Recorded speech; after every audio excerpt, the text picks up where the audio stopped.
She said she'd be here. Funny, she's never been late before. You wasted your time then, didn't you? I did not. I did it because I got a fresh ass.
Everybody, it is 6 p.m. and it's time for the evening run. And once again, it's the VINCE, and I hope everybody's doing all right tonight, folks.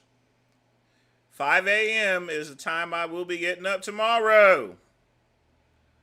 We shall start the Medcare Saber thing, the majig. I don't have all the materials. I still have that watermarked one. Hopefully everything is all taken care of. Matty Matt, what's up? Ryan, how you doing here? So we got our simple cup of coffee. Nothing major. And, of course, I got my water cup given to me by my good friend Pugman. Y'all be sure to thank Pugman.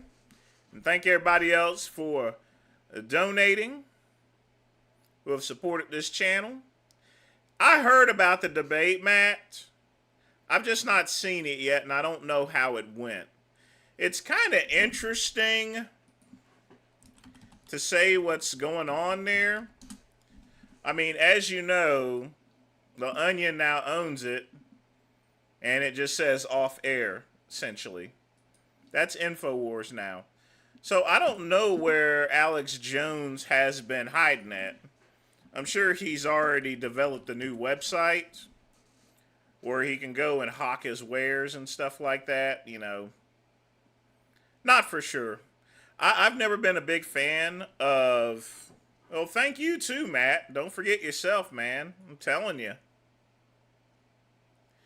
So I don't know where Alex has been hiding out at, you know.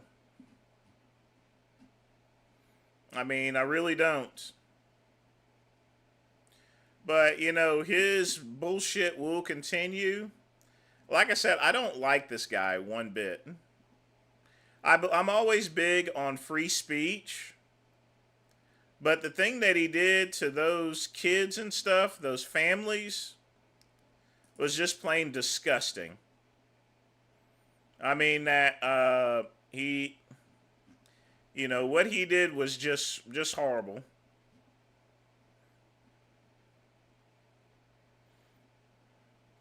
But we'll try to find some of that debate. In the meantime, I need coffee. I just woke up from a nap.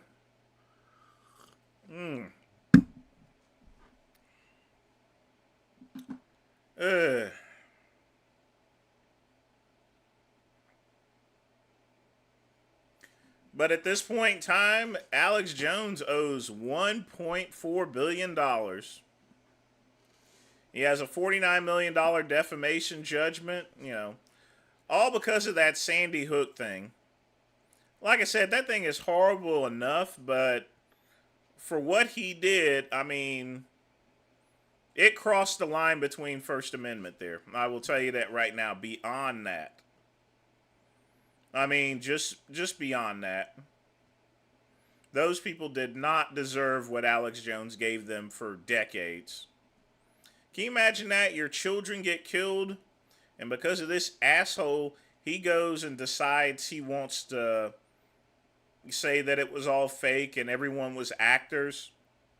And despite knowing the fact as far as to how much damage he's caused, he still continued to. And in fact, he doubled and tripled and quadrupled down on it. Yeah. But in any event, folks, get your questions in. Gonna play a little music.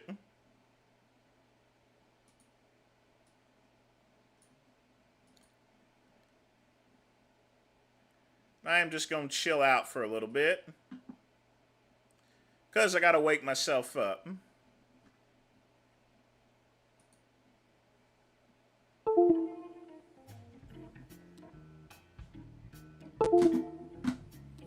And fix my mic. There we go.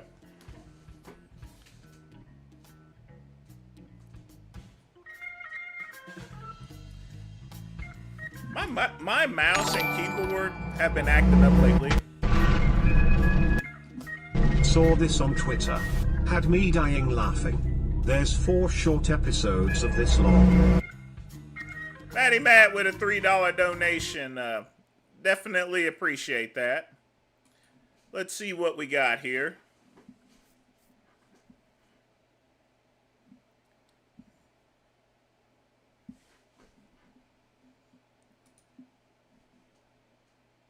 Now, I hope everyone got their notifications today of the show. See, this is what I don't like about Streamlabs, but I think this is more to do with my computer. What in the world?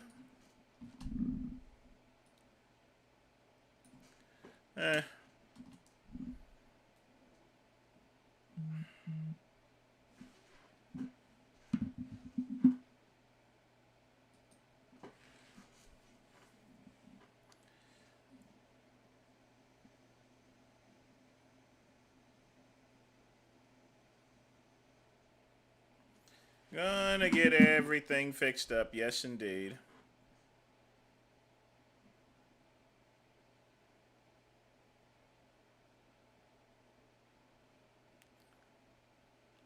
All right, got it right here. So let's go ahead and pop this puppy's can here.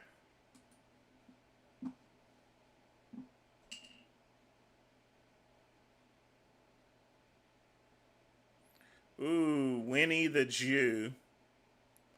That sounds like an interesting subject. It is taking a little bit to come up.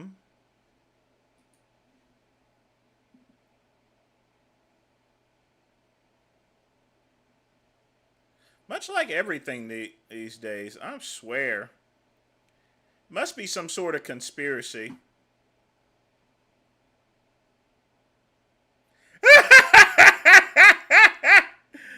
Oh my God. A lifetime.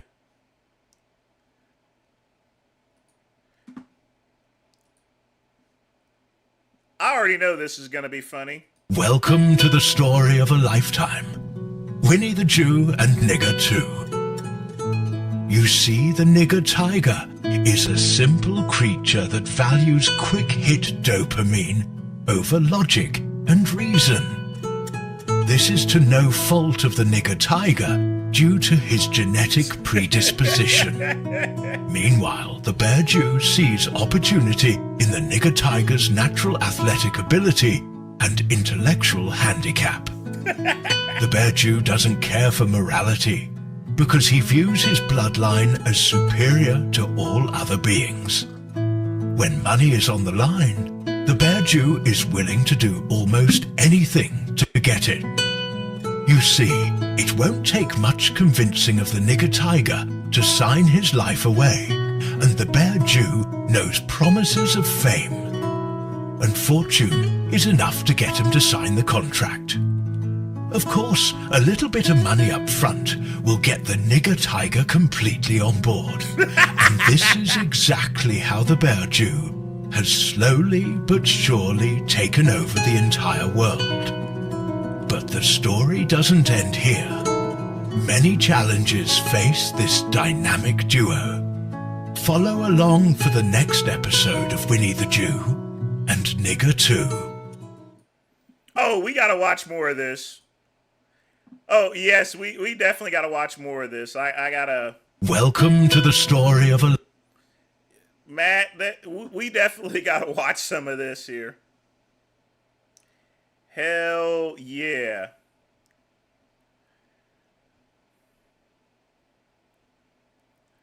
Alright, that was episode 1. Let's watch episode 2. 2 of Winnie, the Jew and Nigger 2. It was a hot summer morning as the nigger tiger slept. Phone buzzing, yet he still lay at rest. Finally, Hold a minute, hold on. Did y'all see that? His phone says Jew. Let me remove this. Phone says fucking Jew on there.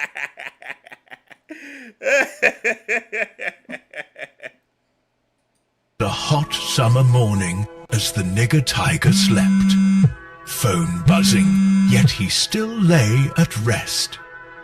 Finally answering the call is when he heard the doorbell ring.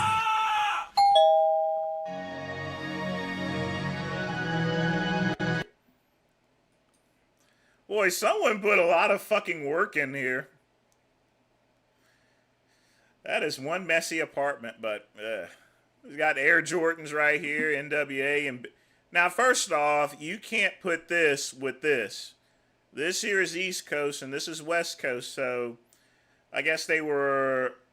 Whoever made this video was a little bit inaccurate. This poster would never hang with this poster, ever. Ever. You'll never see these two posters together.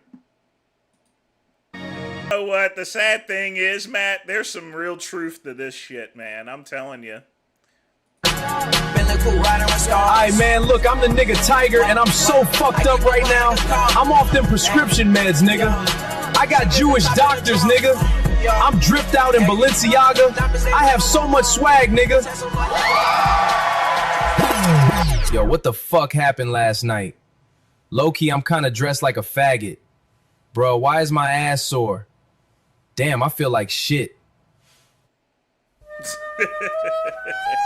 Oi, Gewalt, my entertainment news network stock went through the roof. Thanks to the nigger tiger chimping out at the red carpet last night, I literally just made $1 million. Oh, Jesus Christ, my kids have turned into complete nigger faggots. Who bought them all this gay chrome hearts and Balenciaga? Who let them watch the TV? This is a shame. I can never win. You know we watching all of these episodes. I'm liking this one. I gotta follow it. I'm sorry. I gotta follow this. This is freaking awesome. I mean, and the thing about it is, folks, there's some truth behind this shit right here. There's some hard truth about it, you know. Welcome to episode 3 of Winnie the Jew and Nigger 2. It seems like ever since Winnie made the nigger tiger famous, his children have turned wild. Every night his wife yells at him about how his role in the entertainment industry is ruining his family's life. But she doesn't understand that he needs to make as much money as possible, no matter what. Because that is what God demands of him.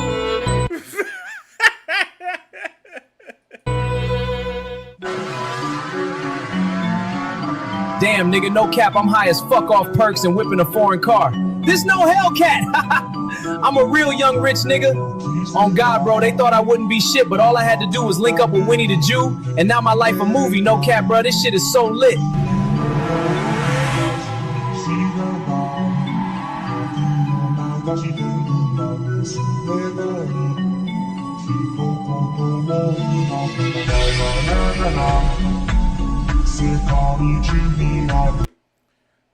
Did they take ATC's La La La?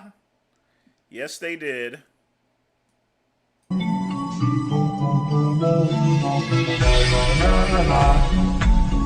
It goes around the world just la la la la. They did.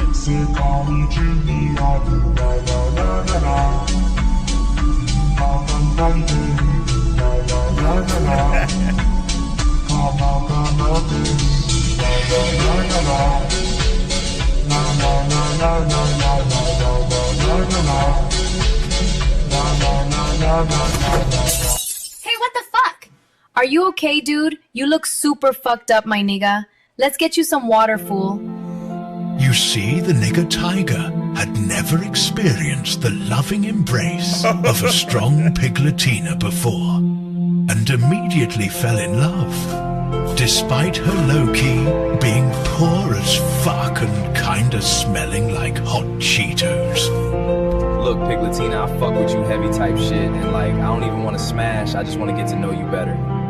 They say opposites attract, but usually it's just two of the dumbest retards, you know, fucking raw, and then having a baby. On the day his daughter Tiglet was born, the nigger tiger's life changed forever. He saw a new life through the bond with his wife and child, and decided to put his old life to rest. Almost immediately, this nigger was kicked out onto the street, and all his assets were seized, and they were forced to move into Section 8 housing paid for by your tax dollars, because I'm sure you're a good little goy, and you pay your taxes, right?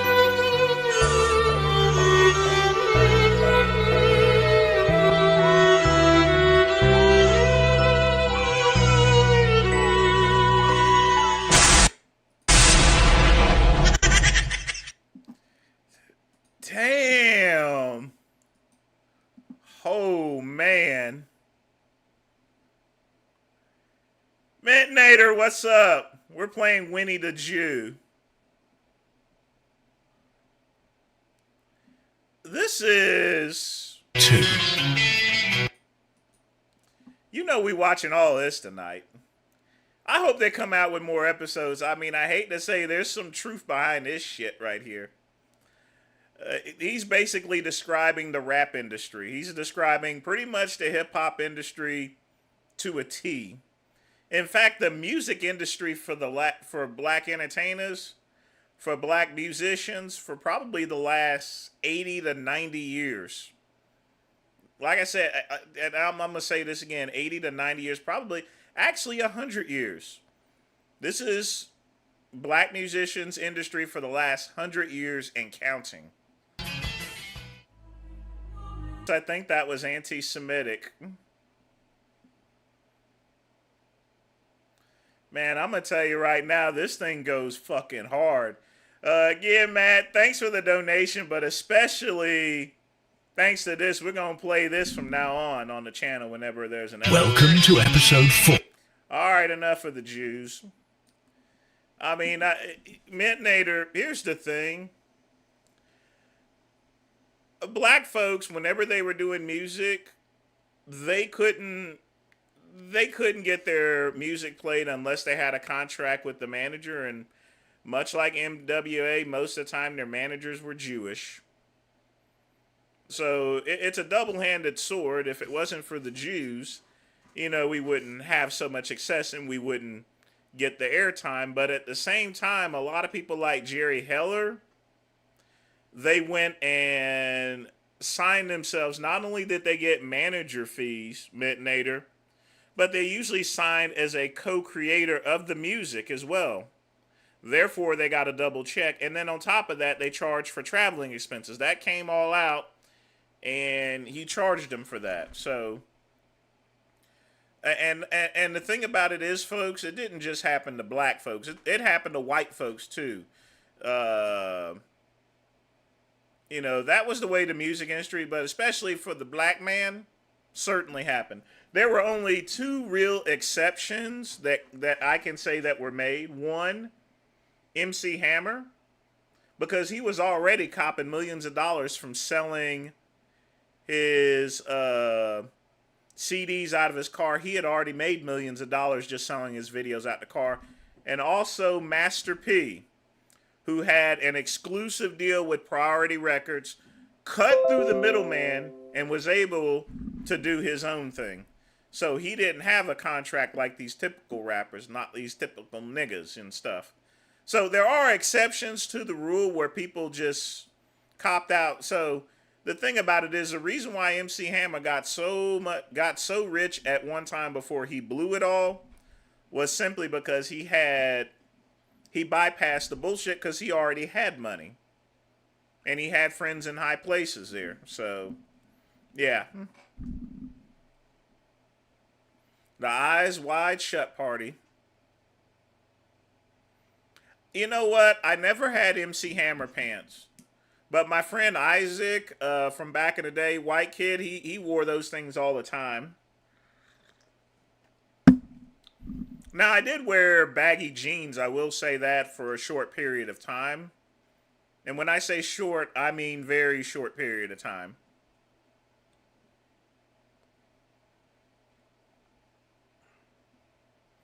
But, yeah. As far as to whether I'm allowed to play that or not, I mean, I'm probably going to get flagged probably in a couple of days. Someone's probably going to complain, and I'm going to get a community strike. But that right there was worth it, folks. I'm sorry, that was worth it. If I get a community strike for it, it was worth it. Because like I said, there's a lot of truth about it, unfortunately. Especially my people.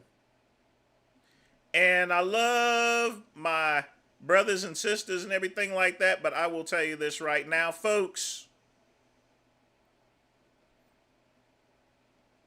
That's just the way it starts. Well, I wore baggy pants, raw food, for maybe all of about 5 or 6 months or a year. And then I went back to regular jeans because it was simply less expensive. But, I mean, don't make too much of it. My pants were still a little bit wider than what I typically wore because that was a style in the 90s, all right? So I wasn't no different there. I mean, in the 80s, I wore 80s clothes. In the 90s, I wore 90s clothes. At this point in time, I can't really tell the difference between the early 2000s, and I can't believe I'm saying early 2000s and stuff, but I can see the differences and everything. But at the end of the day, I've always had, for the past couple of years, an 8-inch cock.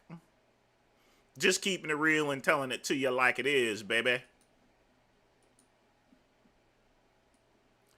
So, I'm probably going to game tonight, folks. Yes, raw food, straight cut.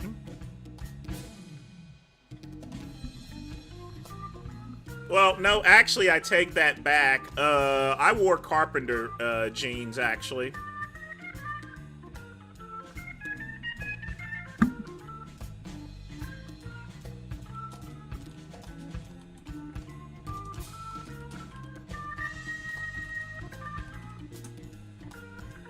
So I wore straight cut, and I wore, but yeah, I wore most of the carpenter jeans.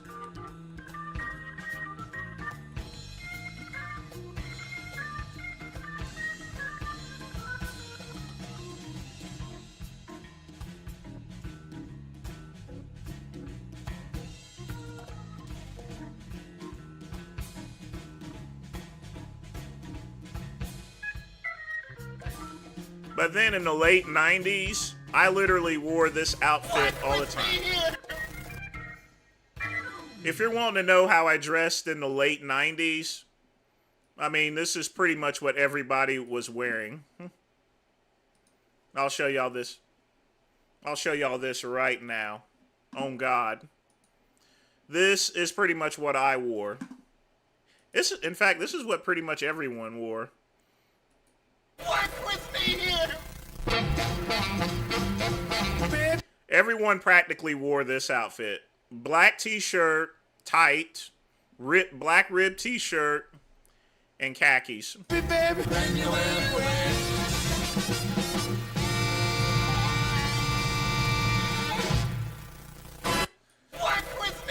So if you want to know how people dressed, the best way to find it is by looking at old clothing ads.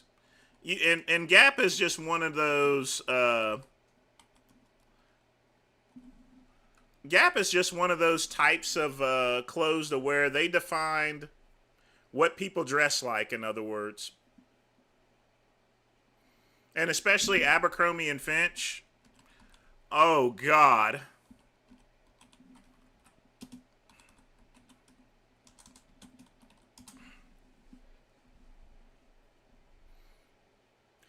I mean, you could still wear it. I'll tell you that right now. You could still wear it, but you're gonna look kind of weird. Oddly enough, you're gonna look weirded out. You're gonna look old, in other words. You're not gonna be in the trend or anything. I mean, this here is basically 90s wear right here. I also wore a lot of this, and you probably, if you watched WWE back in the day, you probably heard of the Mean Street Posse. They pretty much dress like this here. And guess what, folks? The Great One also dressed like this.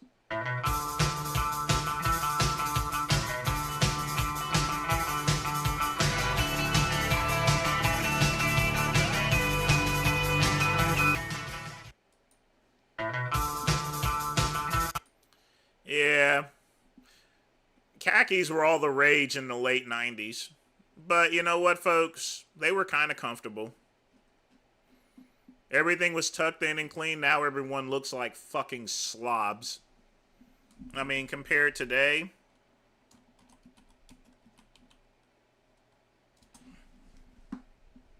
I mean, it is just... I mean, this here is a... Let me find a good Gap ad for today. This one, because you know the cool thing about it's like I said, this is why I like YouTube, because it basically gives you a history.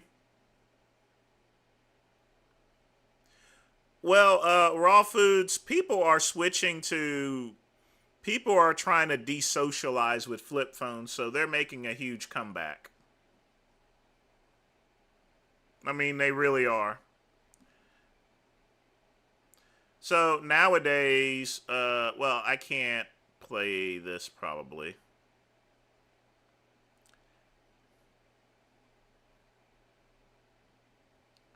But everyone's wearing sweats now.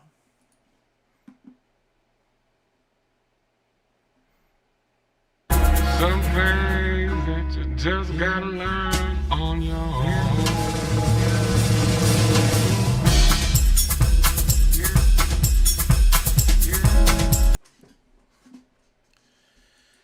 Well, it's Gap, basically. And you know what, folks? I don't mind the fashion at all. I mean, we're in the comfort area. I mean, I'm going to be honest with you. This is the comfort area to where and here's the reason why people are wearing so many sweats. Because now we're pretty much a digitized society. Most of us, like me, work at home, you know. I'll tell you right now, 20-some years ago, raw food, I wore a suit and tie to work as a lowly $7 an hour telemarketer. I wore a tie working in a department store at Montgomery Ward. Check this fight promo lol. This is really going to happen. They signed a contract. Matty Matt with a $3 donation. Definitely appreciate that. And once again, Streamlabs does this shit. I'm like, come on, really?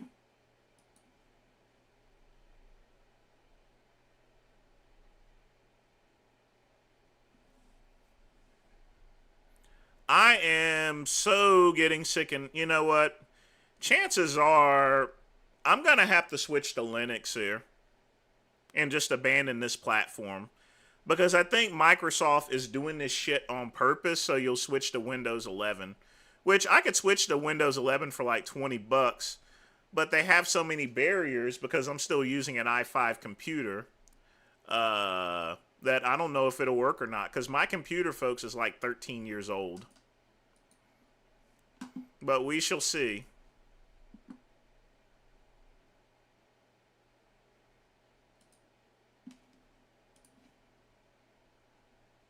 You better lay that fucking kite piece of shit out. King of Zule?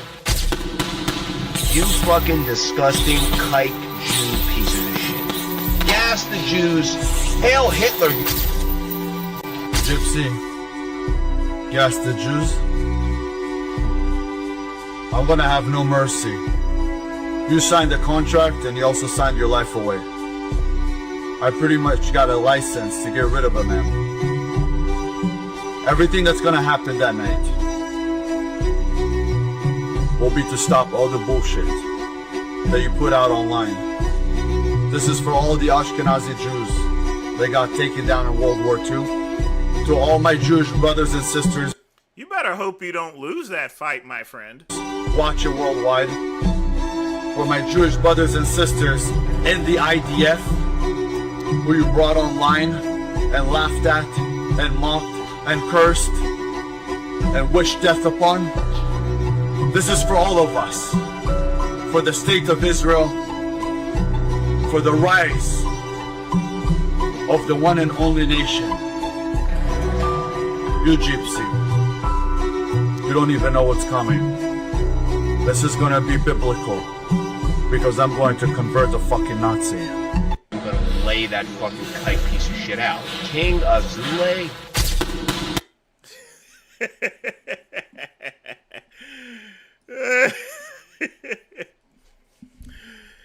He just better hope he better make sure that he wins. If not, you know, it's gonna be on there. But again, Matty Matt, thanks again for the donation here. But yeah, folks, I used to go to work in a suit and tie. That used to be a commonplace.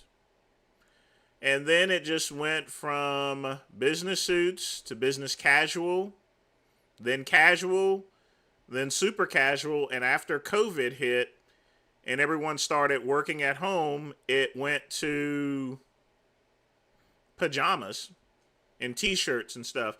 And I think when looking at the most recent clothing ads, it's trended to it to where people are just wearing sweaters. They're wearing comfortable stuff that you would typically wear if you're working at home. It's what I consider lazy wear, in other words. I mean, even look at this 16-second linen set. Everything is geared towards comfort. Everything.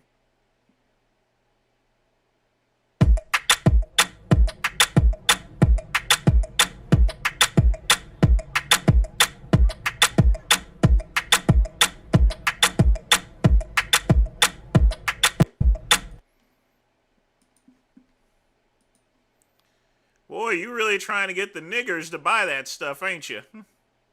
Jesus Christ.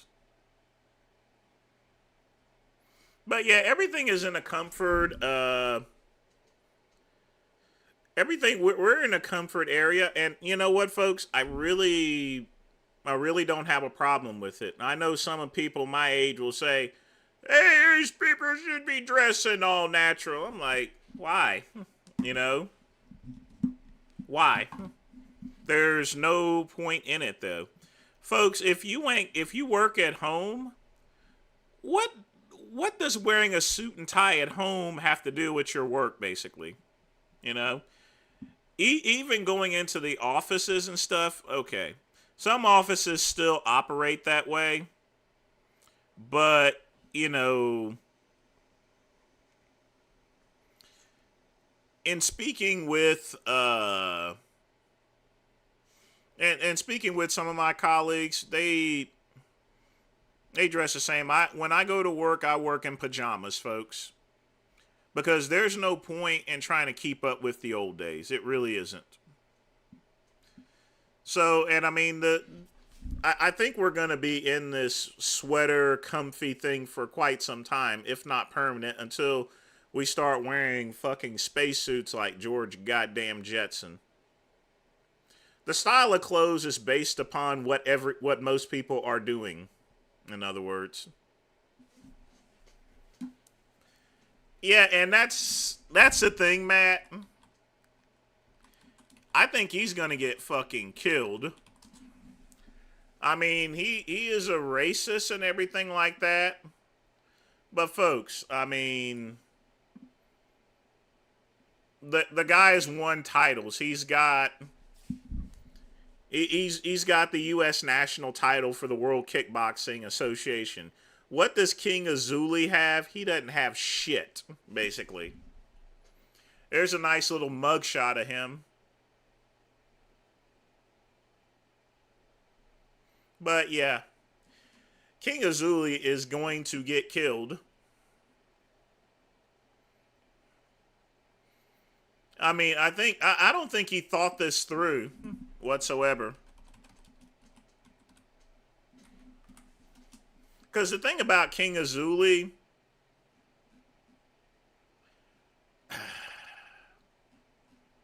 I don't really think he has any real fight experience whatsoever. He just does music, as far as I'm concerned. So you're putting a musician against someone who has won the U.S. title in the World Kickboxing Organization.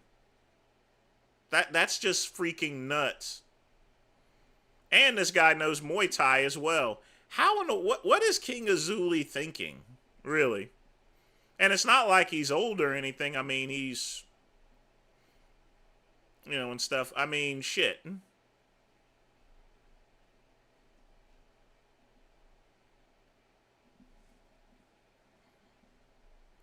Play Double Dragon 2 or 3? Yeah, I may do that there. So.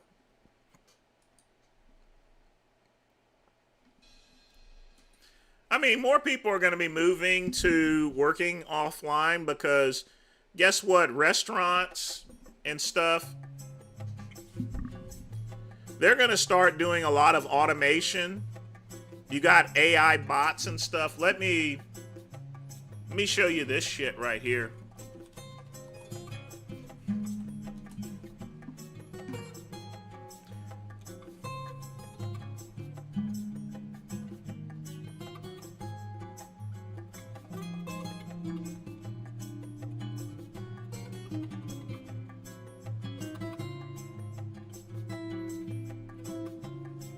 Let me see if I can play one of these.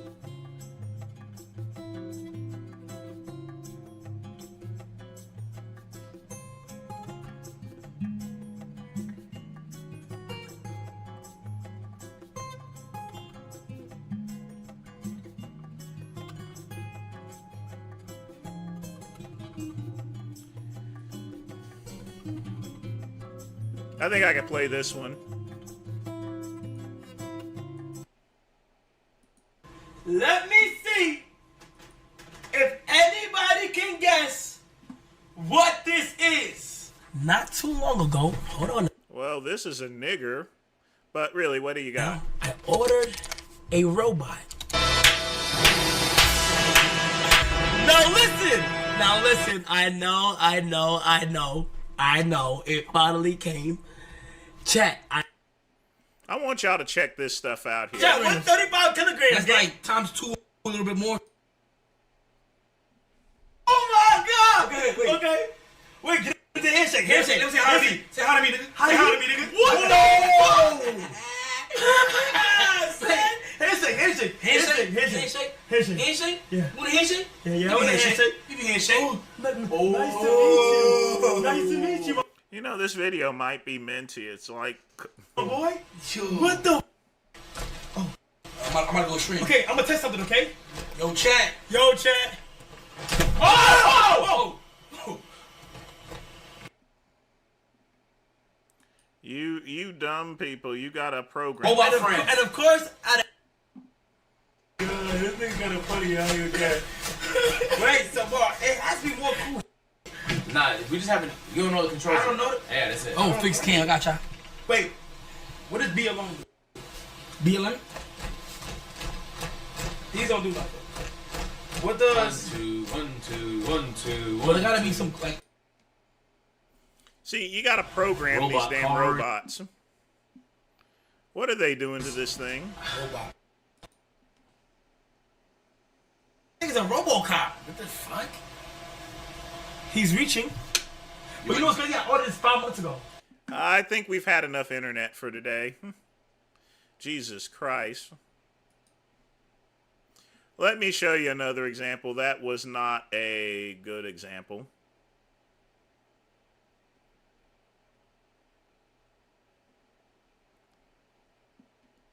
I Show Speed buys $1 million robot.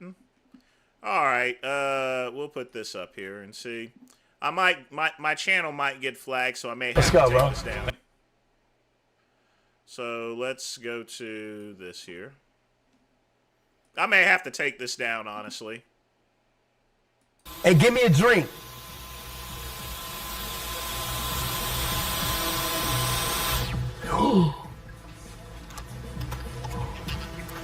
Would you just like a flat water? Flat water. Sparkling? Sparkling. Sparkling. Sparkling? Yes. What the fuck is going on? Get inside of this one. You want to drive by? Yeah, hold on. Oh my God. He's about to give me some water. This shit is crazy.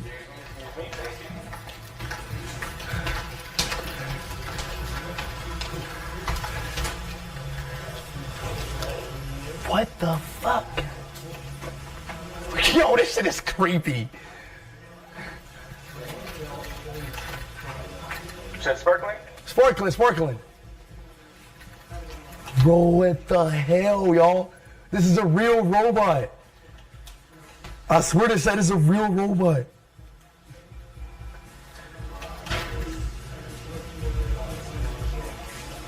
Get it?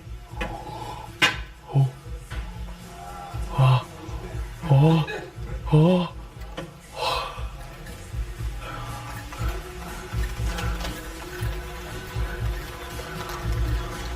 For you, sir. Thank you, Robert. Yeah, man.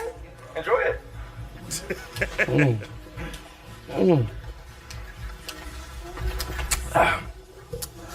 Ooh, thank you so much, Robert. Really appreciate that. Yeah, of course. So, do you like girls or like what do you do in your free time?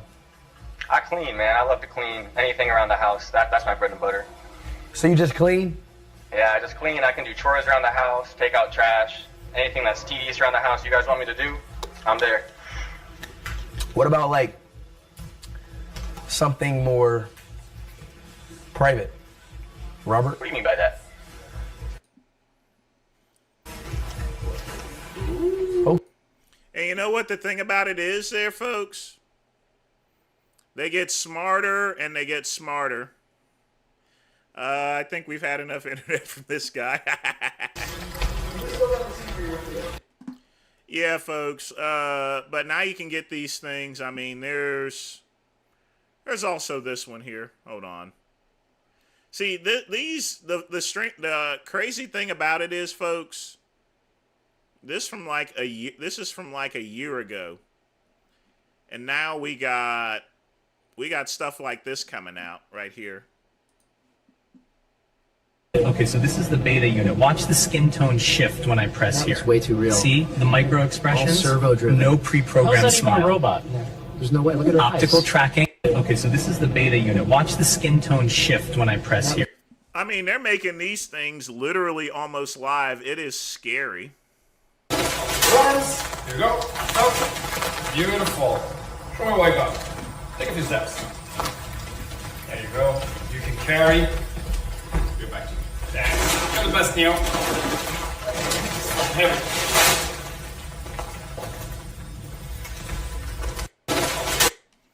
Yeah, so this is what's going to be taking over your jobs, because in about 5 years, once these things come up, just like AI, folks, because they've got the AI programming in it, and these robots are going to get smarter and smarter. So in about 10 to 15 years, a lot of people are going to be out of jobs. The great one, well, I'll be retired in 12 years. That's when in 12 years, I'll be able to collect Social Security. Lord knows if I'm still alive or not, you know. Like I said, anyone can go at any time. I mean, my good friend Patrick Arnold, gone, you know. So you never know what'll take you out in this world. Just try to live the best fucking life you possibly can. But folks, get your questions in. If you wish to make a donation, you can. Smash the like button.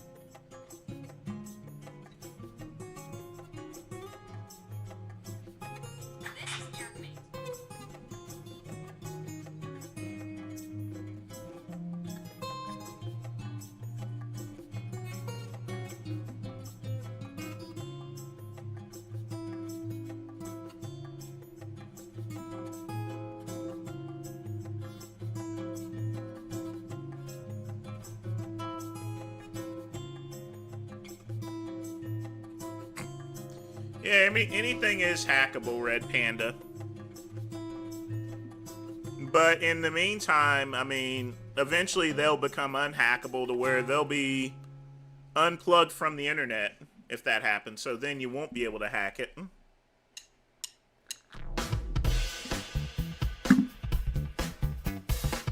I mean, that's a direction we are going into.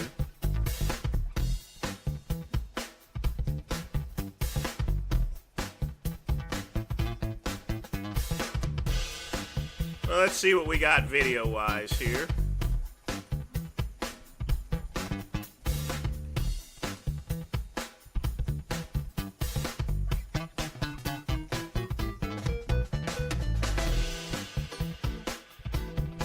We're going to start reaction videos at 7 o'clock.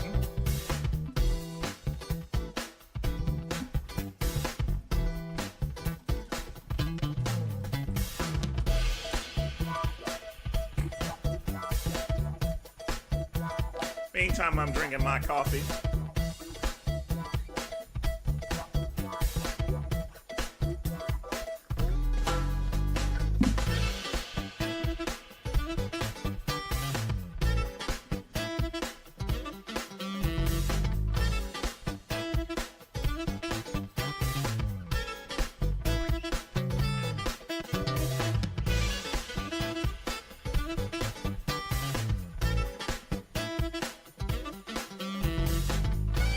You know what, folks? Let's watch something educational.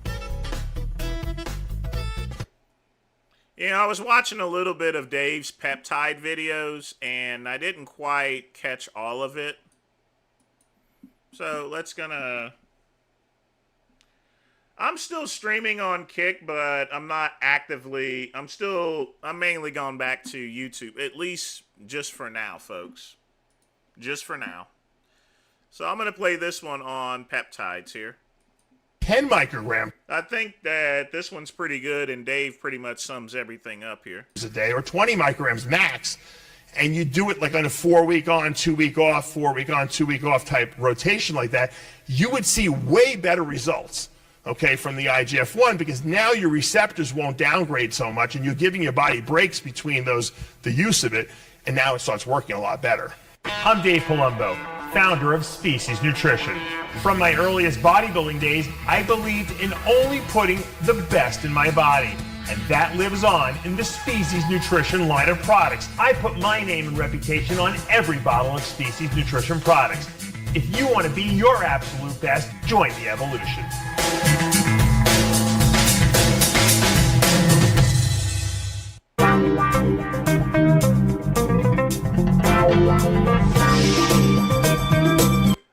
No, I'm not going to close down this channel and reopen in Kick. There's just a couple of issues with Kick, and it mainly has to deal with it cutting off and cutting back on.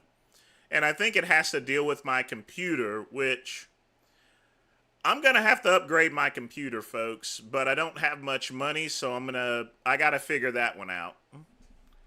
Because my computer, by rule, is about 13 years old, and even though I've made enhancements, at the end of the day, there's a 13-year-old CPU in there.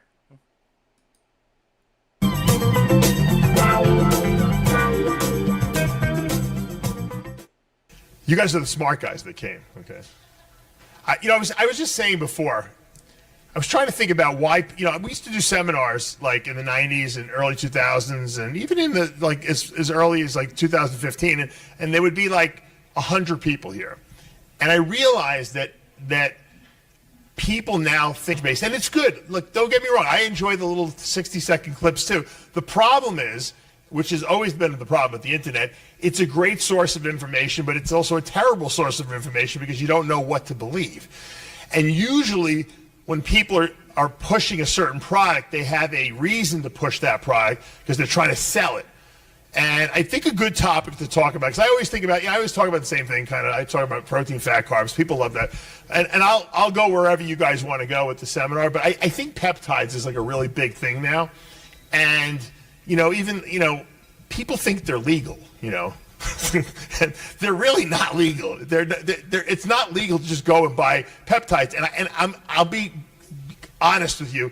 There is a gym by my house that sells peptides, like on the counter, as if like you're going to buy like an energy drink before you work out.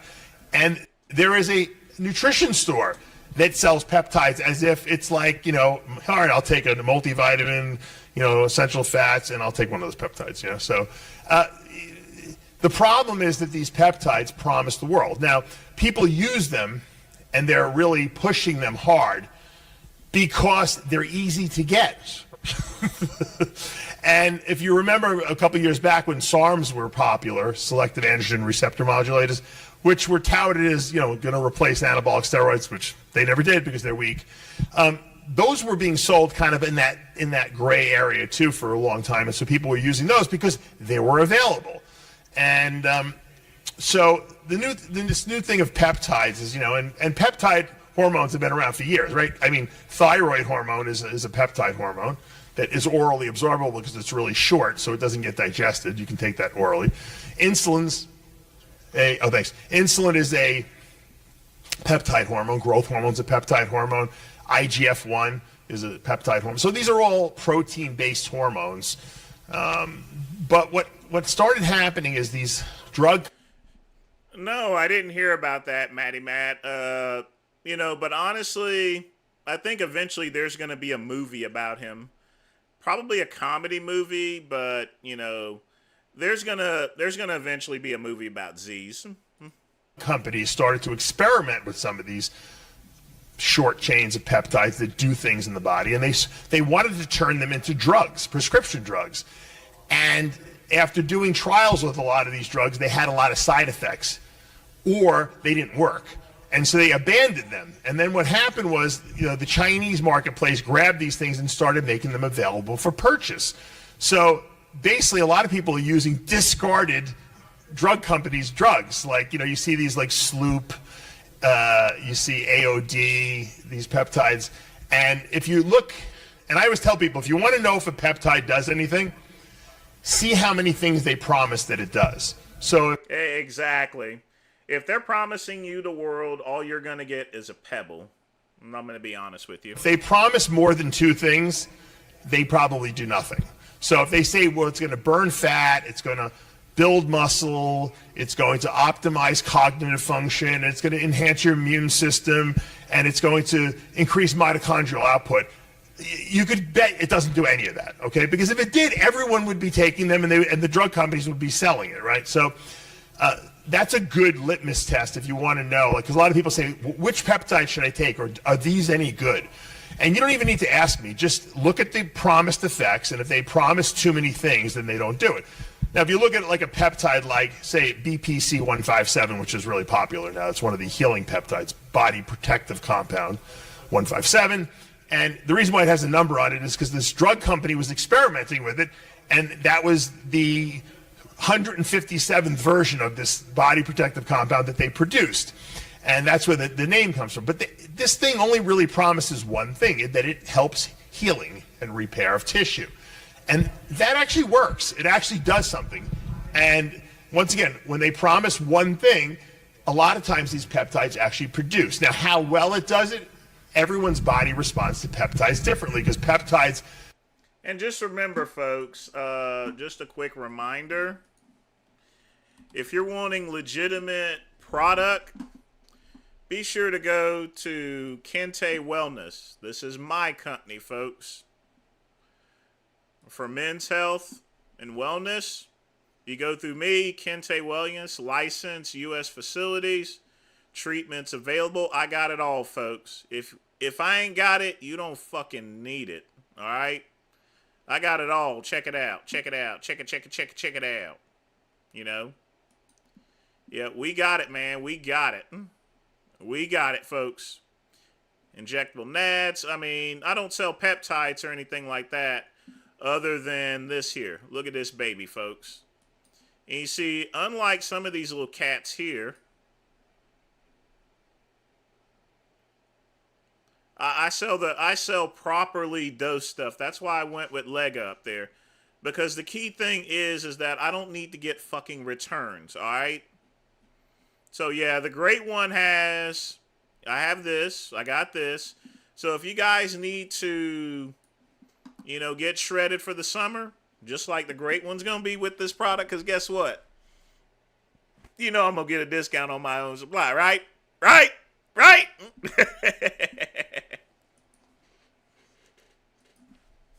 Bind to receptors on the cells. Okay, so every cell has a membrane around it. There's receptors for these drugs or for these peptide compounds. The more receptors you have for this protein molecule, the better you'll respond. So now, why would say I respond better than this guy? Well, because I might have more receptors, genetically speaking, in other words, to respond to it. So I'm a better healer, in other words. So I put more of this healing peptide into my body, and I got a better response than he does. And that's really the case with a lot of these peptides. So like another, I guess you could say, segment of this peptide is the growth hormone releasing peptides. And there's an enormous amount of them. And they all do the same exact thing, even though they claim they all do different things. Tesamorelin, CJC, hexarelin, MK677, which happens to be orally available too. There's a ton of these growth hormone releasing peptides. And if you look at the explanations of what they do, they all, increase growth hormone release to some degree. So they stimulate the pituitary gland artificially. They actually mimic a hormone that the hypothalamus gland produces called growth hormone releasing hormone. And it stimulates the pituitary like growth hormone releasing hormone would do. And the pituitary can release GH. How much GH it releases? Once again, genetic. Some guys release a lot, and some women release a lot, some don't release any. So some people tell you, this stuff is great, I feel good, I recover, I'm getting a great pump, I'm growing a little bit on this stuff. When I get my growth hormone levels checked or my IGF-1 levels checked, on blood work, it's high. And other people say, I'm taking the same thing this guy's taking and mine don't move at all. Well, yes, genetics. So when you're taking a product that naturally releases growth hormones, such as a peptide, folks, it depends really on your body because remember, its job is to stimulate. It is not really adding anything in addition. Genetically, you don't respond the same. So when they promise that it's going to do this and this and this, and I see some of these growth hormone releasing peptides, they'll say gets rid of visceral fat. You've heard that, right? Around the organs. And some get rid of subcutaneous regular fat. And some enhance IGF-1 levels. And some, they all do the same thing because they're all releasing growth hormone. So anything that says growth hormone releasing peptides, they all do the same exact thing. How well they do it is very genetically individualistic. Why? Because they all bind to different receptors because they're all different chains. And once again, you might be good at responding to tesamorelin, whereas I might be better at responding to GHRP6. Okay? And it's a slightly different protein segment that we're talking about here. Now, all these growth hormone releasing peptides, as a side effect, a lot of them they increase your hunger tremendously. I don't know if you guys have noticed that. You take it, if you've taken them, you get really hungry, almost like munchies hungry. And that's not good if you're dieting for show, So a lot of times I tell people don't take them when you're trying to do a competition because they can make you really hungry. Off season, sometimes it's a good idea because you can't eat enough. So you have to know what these things do and what they don't do. TB500 is another healing peptide that promises one thing. this one works more by increasing blood flow to the injured area, and which helps obviously, heal the area. It even grows new blood vessels into that area. And so that's something that works really well. Copper, have you heard of the copper peptide? That's the newest thing. I got some hair transplants done back in 2000. They worked so-so. But they gave me this copper based shampoo to use the first week for healing purposes. This was all the way back in 2000. I never heard the word copper peptide ever. That was the first time I heard it. And now all of a sudden, it's a big thing. Everyone's taking it because it's going to make their skin go from, a 60-year-old to a 20-year-old. Doesn't really do that, but it is good for healing purposes, and I think it has a place in the regimen of recovery.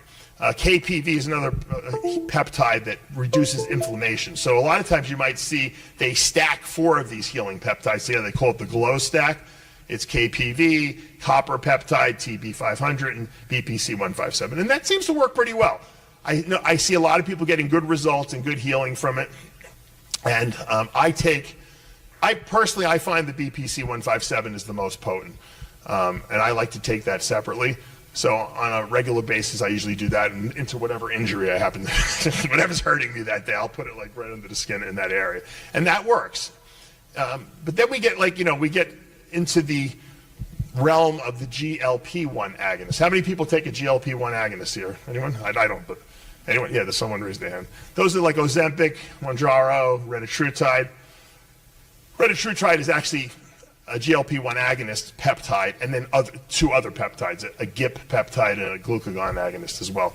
But these are peptide-based drugs, basically, that are approved for use by the drug companies. And the drug companies are not happy that they're being sold, by peptide websites. Now, a lot of questions I get about peptides is where should I get them? Well, probably the best place to get them that are the most economical would be like a rejuvenation clinic. So a legitimate clinic that has a doctor that prescribes them for you.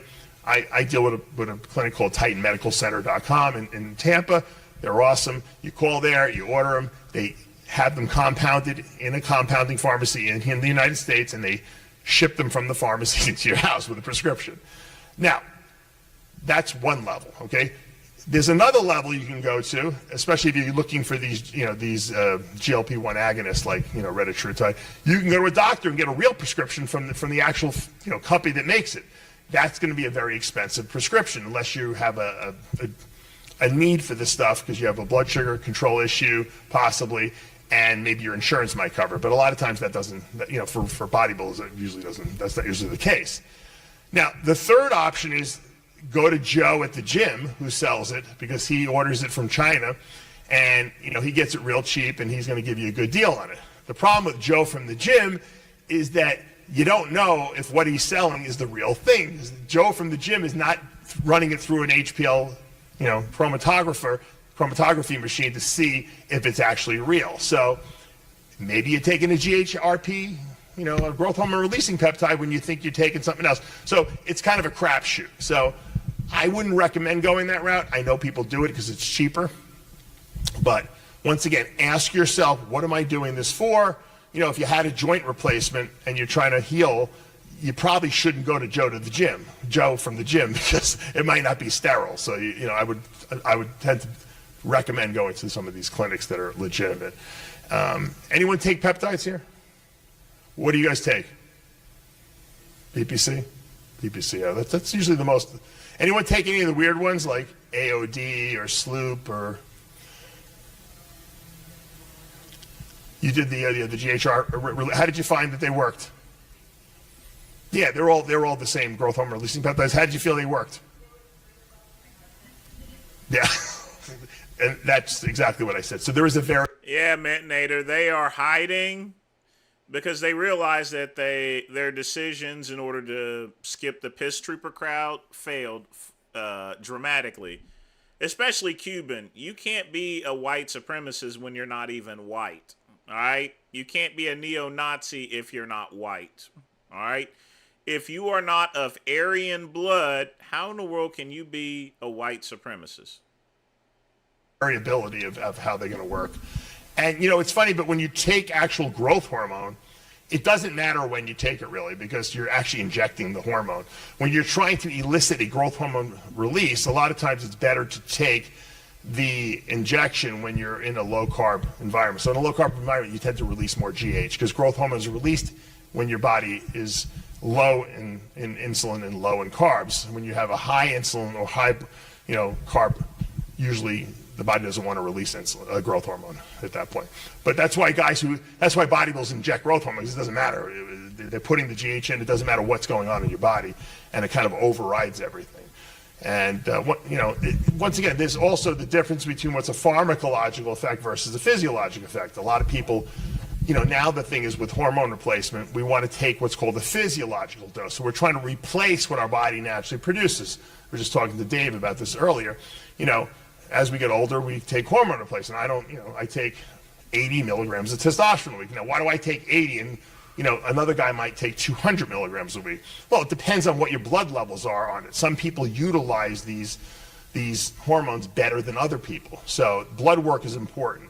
So if you're just kind of shooting this stuff down, you're not taking blood work, that's a problem as well.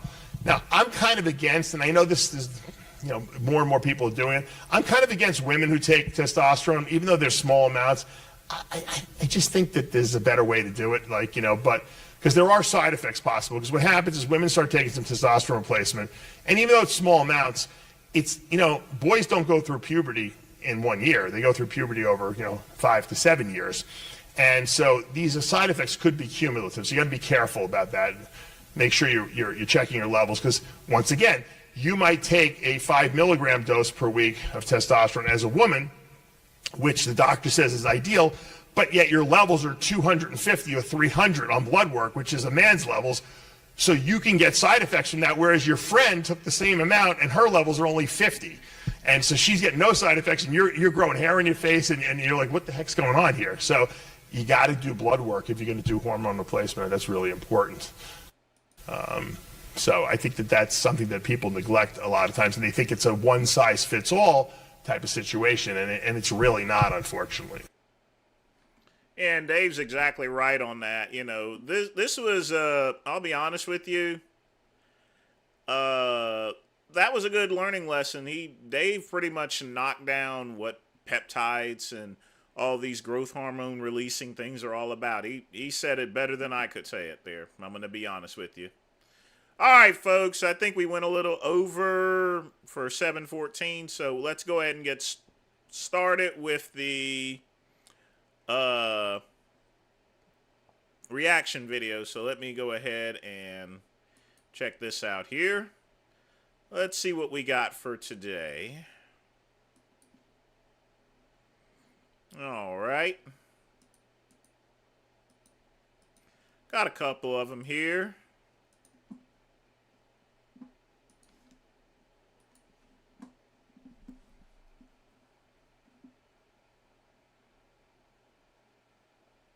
Now, I did vote for Trump. I did vote for him. Okay, that's all right. And I'm not going to attack why. you, at least not right away. Okay, cool. But I'm going to tell you why I voted for him. Okay. And it had nothing to do with Kamala Harris. I just thought that this time Trump would be a different person. Okay? I thought that this... Trump has been the same damn person for 80-some years. You crazy, man. You know, you crazy. Time Trump would stand up on his so-called policies. I thought that he would be... Like which policy did you think you said, okay, I think he's going to stand up on that one? Which one? Okay, this is what that got me. It was the health care. Even though he kept saying, we have a plan, we have a plan, we have... Well, Cuban got ran off on Rumble there, from what I'm understanding. He got some, from what I'm understanding, and I can't confirm it, he got a lot of death threats for some real white supremacists. Like, what are you doing here, you chili pepper? As far as Jay's concerned, I mean, the thing about it is Jay goes through his on and off type things. Yeah. The plan. Right, I right. was Concepts thinking... of a plan. Concepts, yeah. Kyle says it was concepts. Yeah, that's true. Right. So, all it was a concept, Now he's president, and we have no health care plan. That's true. Okay, so that pissed me off. Can I ask you, Stephen? Right? Can I challenge you on that for a moment? So you're correct. You're correct. And by the way, I think it's brave of you. Let me just say this: to call into the show and say you made a mistake and you regret it and admit that you over Trump. I give you credit for that. Let me just start by saying that because most people won't even do that. But he did say when he was president. I wish he didn't wear that stupid old man hat, though. That one thing I will never wear, no matter if I'm 70 or 80, is this hat. I will never wear this type of hat, folks. I think it just looks stupid all around. The plan was coming in 2 weeks. The plan was coming in a month. Do you remember the 60-minute interview? I don't know if you remember this, Kyler. I hate that hat. And Kayleigh McEnany, that idiot, comes in there with this big binder. Here's my healthcare plan. It wasn't a healthcare plan. It was nonsense. And he kept. You know, he shouldn't be regretting his vote. You gotta stand on business sometimes. The better word that he should be saying is, okay, I will vote a little bit better I'll vote for someone different next time. But never, in terms of voting or anything, just be careful as far as having regrets are concerned. Because the thing about it is the directions that you take in life led you to this situation. You never know what other direction that you could have taken, job-wise or anything. You could be dead. So, folks, if you are still alive in this day and age, then you have, for the most part, made the right decisions. All right? Because anything else could have happened there. I'm just going to be honest with you. You know, I could have taken a different job that paid more money, and I could have been driving on the road and gotten into a car accident and died. You know, that's just the randomness of life, folks. So don't regret the decisions you made because, you know, sometimes the good Lord puts you in positions to where, okay, this is why this actually happened to me. And I do believe the good Lord does put things in directions for a reason, all right? There's always going to be a higher power. Someone had to create us, folks, all right? I don't believe in this Big Bang Theory up there. Someone had to create the Big Bang Theory, all right? So my question to you is, after 4 years when he doesn't have a replacement plan, what made you think he was going to do it this time? I guess that's my question.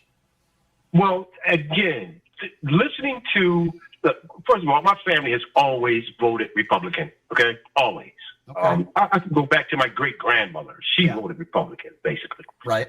So, I think basically for me, it was like the fall in line thing. You know what I mean? Yeah. And it's not for me. I was never really political. I really didn't care about any of it. I understand. But as I started getting older, I started realizing that someone has to be in office to look out for us. All right, so I get the healthcare. You're disappointed about the healthcare. Okay, fine. Let me ask you this: if the elections were held tomorrow and it was still Kamala Harris versus Donald Trump, who do you vote for? I would vote for Kamala. Okay, well, I respect that. I respect that. I think one of the most important things is the journey that you're on, Stephen. And I think when I remember when we lost the election to the popular vote, I had expected us to lose the election. I didn't expect us to lose the popular vote. It was a moment of political reckoning where I go, my internal thinking systems were pretty far off. And so now I just need to do the honest work of going, why was I off? Which is uncomfortable and thankless, and almost no one will be nice to you. But I think it's really cool that you're calling in and kind of doing that journey. And I really respect it. And I wish you the best in figuring this out. The important thing now, Stephen, is that you get out there and you vote in the midterms. That's really important. Of course. It's really important, Stephen. Because this dude don't want us black people to vote. That's true. He really, folks, regardless as to whether you vote or not, it's not going to really make much of a difference. I'm going to be honest with you. Your politicians, there's only two classes, and both of them are kind of ugh. And the biggest thing is you have a bottleneck in Congress where everything is where you can't exactly pass everything without such and such. It's a bottleneck, in other words. It doesn't. And none of that actually dawned on me until he actually got into office. Yeah. He got into office the first day and he started firing every black person in government. Also true. So did you know, Stephen, can I ask you, Stephen, as an African-American male, were you aware? Folks, if you ever call me an African-American, I will beat the living crap out of you. You can either call me Vince, Melvin, Mandingo Warrior, Big Brother Almighty, or Black, but I will never accept the title of African American. I am not from Africa, all right? I'm from North Carolina, Tar Heel. So, folks, if you call me an African, get African American, you could Watusi your monkey ass back to Africa or Europe or wherever the fuck you came from, all right? Don't ever call me an Afro-Can American, all right? I hate that term. I'm a straight-up Nubian. I'm a fucking Mandingo warrior, all right? You definitely call me an American, that's for sure, but don't call me an African, because that differentiates me from being an American, a red-blooded American. I don't know any other country other than America, all right? I don't. I've never been to Africa. You know, I don't look like Africans. I don't talk and walk like Africans. I talk and walk like an American. But I am still a goddamn Mandingo, all right? Let that be known. Straight up Mandingo warrior! Of the thousands of discrimination lawsuits before you voted for him. Were you aware? Oh, yeah. I mean, I knew about it. Look, man, I'm from New York. Okay. All right. As a younger man in my 20s, I used to have a client in Trump Towers. When I would walk through there and go to the 18th floor, I would get stopped and hey, what are you doing here? That's horrible. One guy actually told me they stopped me because black people steal. That's crazy. Yeah. Oh my God! But that's part of the reason why I didn't vote for Trump, though, because I knew that stuff. Right now, listen, I didn't vote for Hillary or Trump in 2016, and I made a mistake. But when I heard of these stories and discrimination lawsuits and all this other stuff, I'm like, I can't vote for this guy. I can't do it. So, what would be your message now, Stephen? You're somebody who voted for Trump. Okay, you regret it. You would vote for Kamala tomorrow if you could. Okay, great. I respect that. What would be your message to other people out there, minorities even, that are still Trump supporters? What would be your message to them? My message to them would be to start doing some research. Stop watching the news. Number one, stop watching the news. Well, let them still watch my show, though. That's okay. Don't watch everything else. Just watch Pushing the Limits. And again, I have respect for any Republican that can say, well, yeah, this dude was wrong. But when you get these guys who now they want to fight because you have an opinion, okay? Now, let me tell you something real quick, and I'm going to let you guys go. Okay. I went and bought a T-shirt that said, I voted for Trump. He lied to me, and I'm pissed. And I wore that shirt to Walmart. Do you know that I almost had to have 5 different fights with 5 different people? Oh, my gosh. One guy said, you got a nerve to wear that T-shirt here? And my response was, well, I'm not from Thomaston. I'm from New York. You know what my response would have been? You're right. I probably shouldn't wear this shirt in front of so many trailer trash people in Walmart. That's probably right. That probably would have been right. I try to be a little all due respect to people that live in trailers. They're not all trash. I'm just saying in general. Right. Terms. Right. That's interesting.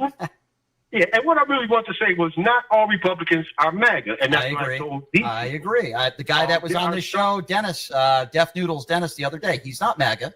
There are people, obviously Dean Cain yesterday, he's very much MAGA. But listen, you make a good point. Stephen, I wish there were more people like you out there, but I will say this. There are a lot of you out there, and that's why it's going to be a bloodbath for Republicans in the midterms. So, Stephen, I appreciate you calling in, and I appreciate you admitting that you made a mistake. That is the first step. I hope that's a lesson for everyone else who's listening to you.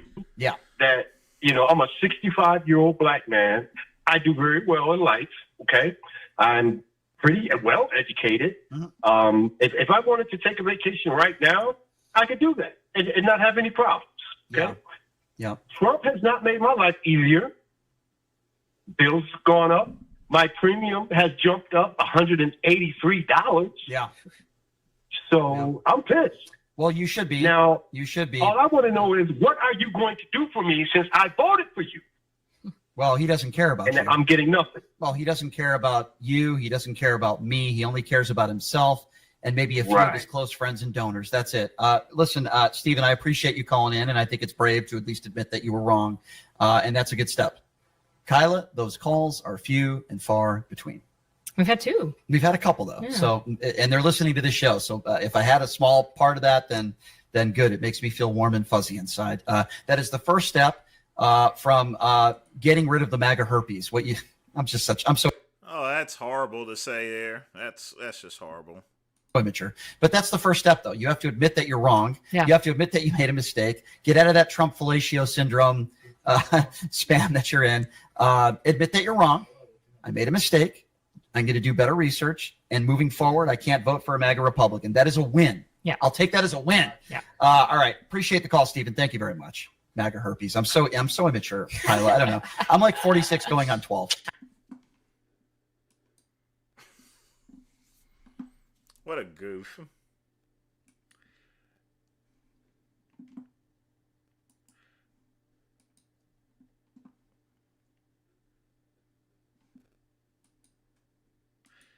Yeah, you shouldn't make any regrets. Just if you have regrets in life, too freaking bad, all right? I mean, I'm dead serious. You know, you just gotta move on with things like that. You really do.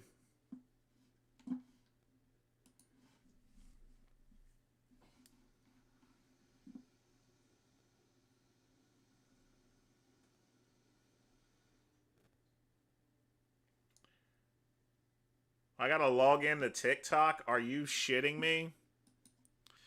Hold on a minute there.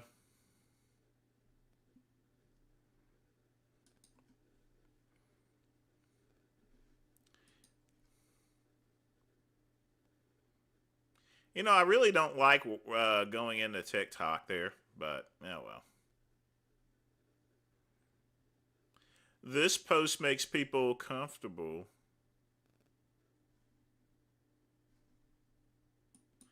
I'm already signed up.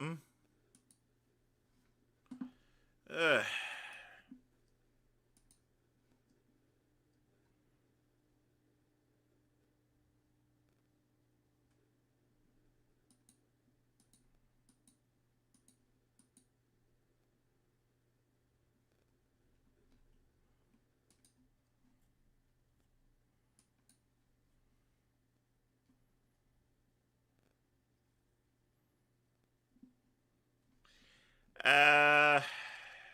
Oh boy.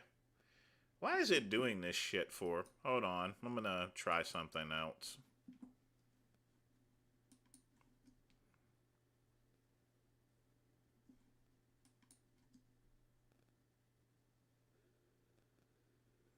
Maybe it's under this one.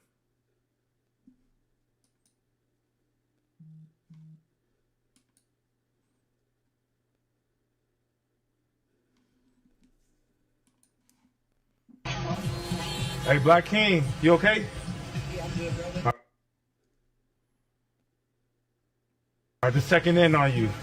I just didn't want to know if these white people harassing you or not. Wait, I'm trying to see something. I'm trying to see something. Wait. Fucking my daddy black and you walk off. Your daddy black? Yeah, you gonna walk off. Who gonna walk off? You. No, I ain't gonna walk Shuffle. off. When you walk, hey, I mean, really, that's my boy. So you talking that shit, you gonna walk the fuck off. I'm not. What? Do what? Don't reach Do what? your purse, motherfucker. Do what? Don't reach it. You heard what I said, nigga. Do what? Move around. I ain't gonna move around. Stephen Longewan. Bro, you don't know me, bro. You don't know me. I'm saying so. What? I'm telling you, bro. You don't know me, bro. I'm telling you, you don't know me either, right. nigga. You got that shit on your teeth, don't mean shit. Okay. You are, nigga. All right. Be fair, brother. Now what? Now what? I'm still here. No, but keep on talking. You won't. I'm gonna still be here. Come on, stop. Only reason I'm stopping because of him. Oh, okay, black brother. That's crazy. My brother. No, it's not crazy. I came to check in on you. Y'all need checking on, nigga. You Oh, don't okay. know me. Oh, okay. You don't know me. All right. Swan, sit. You don't know me, nigga. Swan. Oh, what? Down. You don't know me like that. You don't know me. Swan. I'm sitting with them for a reason, nigga. Oh, well, I know them. okay, that's how I act. Okay, well then keep moving. And then he said motherfucker, and then told me to leave. I'm not finna. I didn't know that though, bro. Okay, that's what I'm saying. Y'all went crazy. You see, you the motherfucker started trouble. Stop. Swan, stop. Dude, stop. Promise what? Stop. I'm not moving nowhere. Trust me. I'm not moving nowhere. He don't scare me. I ain't trying to scare you. You don't. I'm trying to make you fucking come to reality. I'm in reality. But you got a motherfucking problem. Nah, don't touch me, bro. Don't touch me. Please walk away. Don't touch me. I'm gonna walk away on my own accord, though. You see what I'm saying? Okay, well, walk away on your own accord. I will. Everybody wins if you walk away on your own accord. I will. That works? Yeah. All right, cool. Yeah. I ain't got nothing else to say then. I don't got. See, this is what I got a problem with some of these influencers. They do all this stuff just to get some social media views. And one of these days, they're going to get shot. Like, some of them have already gotten shot for stuff like that and gotten themselves killed. Crazy. What did I say to you? Cool. Come and make us just. What's up? Don't judge somebody by the way you think they look. I ain't judging them. No, I'm calm. I'm not talking to his friend now. Uh-huh. We all, what's this all over? Yes, we all know. We calm. My daddy dark and you want to see a picture? I can show you. Yeah, let me see a picture. Okay. Then you gonna walk away? I'm gonna walk away. Hand me the phone. I don't be beefing with no black people. I don't want to hurt. But you fucking with white people. I ain't even. Yeah, that's what I'm saying. If you're not white, but as soon as he would have said you're not white, I would have put respect on you.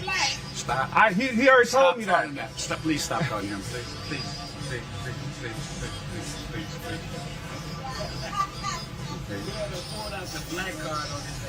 Please. Okay.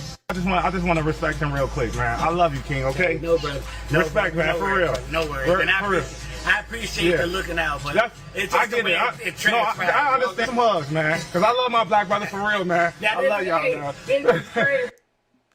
Still a fucking nigger. All three of them. And I'm getting tired of these little, fucking jokers. I mean, I'm for real. I'm getting sick and tired of them. They can go back to the cotton fields, is all I care. I mean, for real, folks, it just gets to the point to where some of this stuff is just stupid. Oh, no doubt. You know you got losing the race by they ain't not white one. Wait, I'm trying to see something. I'm trying to see something. Heads, you dumper tails. Heads, you dumper tails. Heads, you dumper tails. Heads, you dumper tails. I'll leave you alone. Shuffle. Play coin flip. Alright, I'll leave you alone. It's tails. Alright. Just know her ancestors probably watched her ancestors get hung as a sport. Alright, love you, King. Alright. No, black, he gonna get himself shot. Who is this idiot anyway? Who the hell is this spook?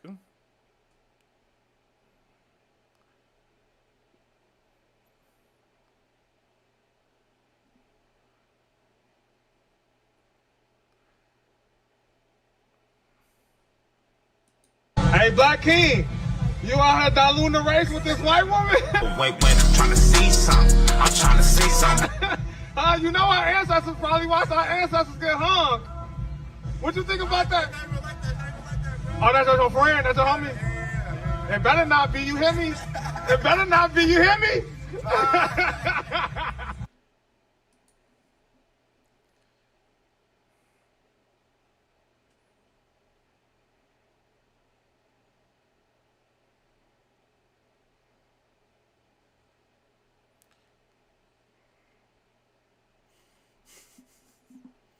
Crazy. I'm gonna be right back, folks. I gotta take a piss here, so hold on. I'm also gonna cook a burger too. A little hungry.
right, folks. I went and I'm a little bit hungry, so I'm cooking up a burger patty.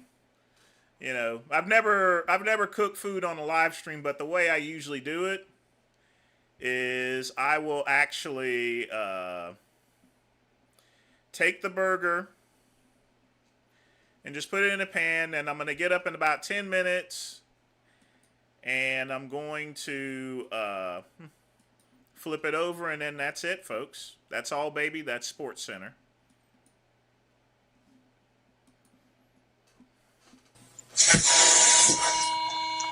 No, you're stopping. It's not even close. You're stopping. You don't have to put the whole tube in your mouth again. Just wrap your lips right here and seal it. So you don't open your mouth like that. Just too big? Yeah, way too big. All right, just put it in your lower. She thinks she's sucking some dick or something. I don't know. Put your lips right there. Don't open your mouth. Just put your lips right there. I felt dehydrated. I know. Right there. Don't open your mouth. You don't have to open your mouth like that. Right there. It has to be way longer than that. All right. Just like. It's like she's sucking dick or something. I don't. Ew. She should be ashamed of herself. Yes, indeed. All right. Let's see what we got left here. And then we're going to play some shooting, and then I think I'm going to game tonight, folks. I really am. I don't have any video. I don't have too many uploaded videos tonight. I guess it's a difference between doing the evening run and everything, but, you know, like I said, I gotta get up at 5 a.m. in the morning, folks. So this may become a little bit more commonplace because I got to test out the new booth, folks. That's got to be tested out.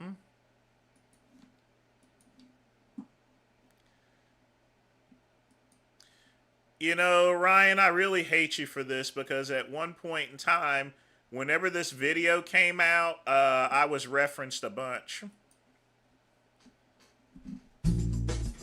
Since 2004, I have produced 3 full-length bodybuilding documentaries and a half-dozen contest videos. I'm Mike Pulcinella, and during that time I've seen my fair share of eccentric bodybuilders.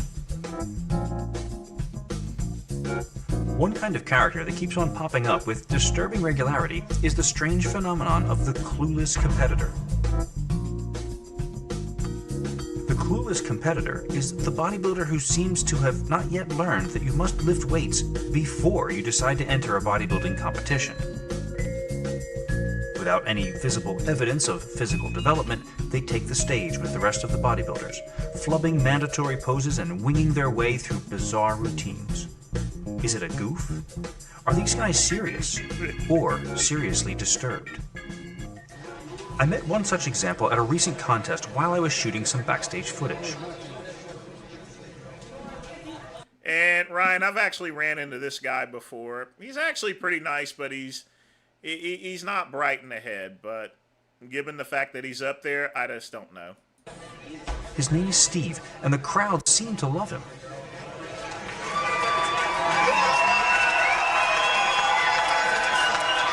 Or do they? Clueless competitors are often egged on by the crowd.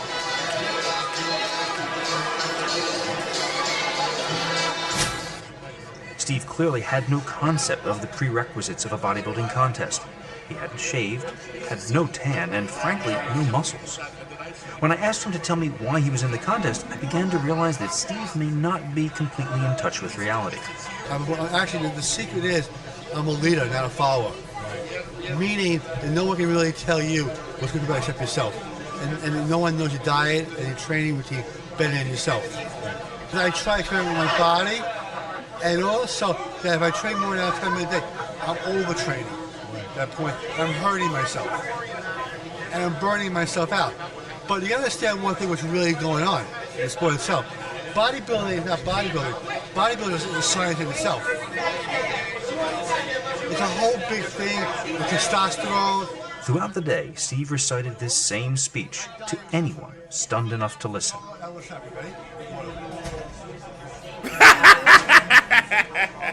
good. I don't like shocking my body either way. I think that's one of the worst things doing in the sport is not shocking your body.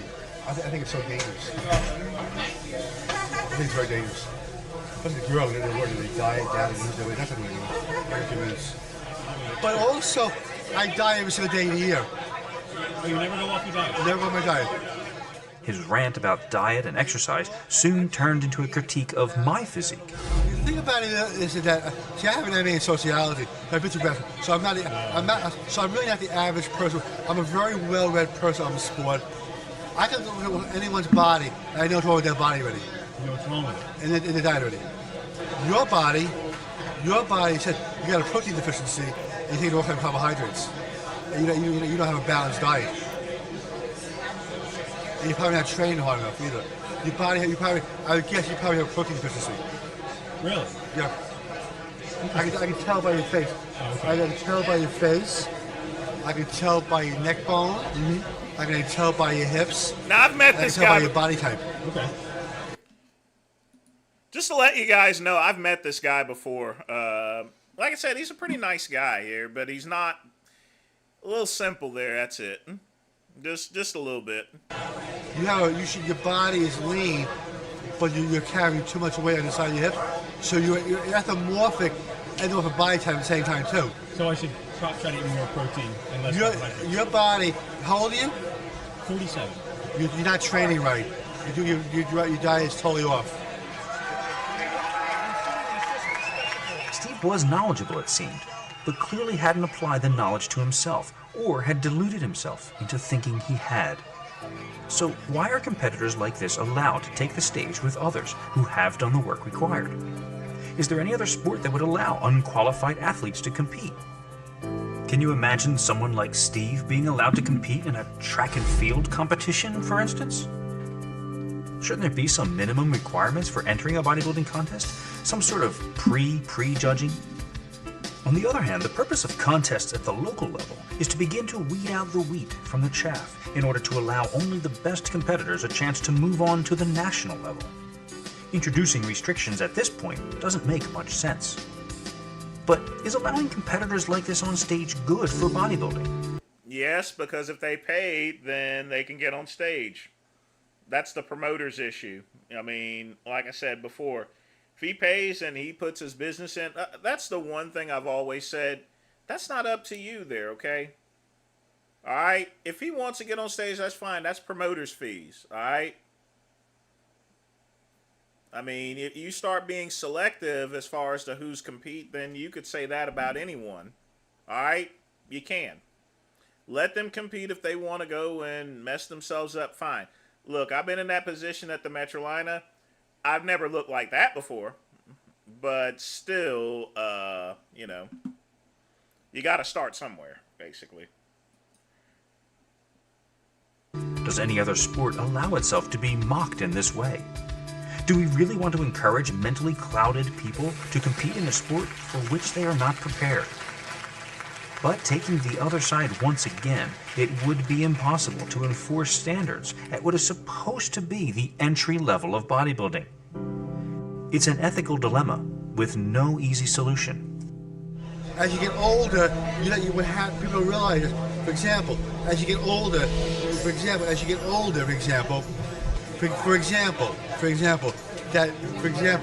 in a lot of those magazines, for example, and you also, very seriously, your skin is too dry.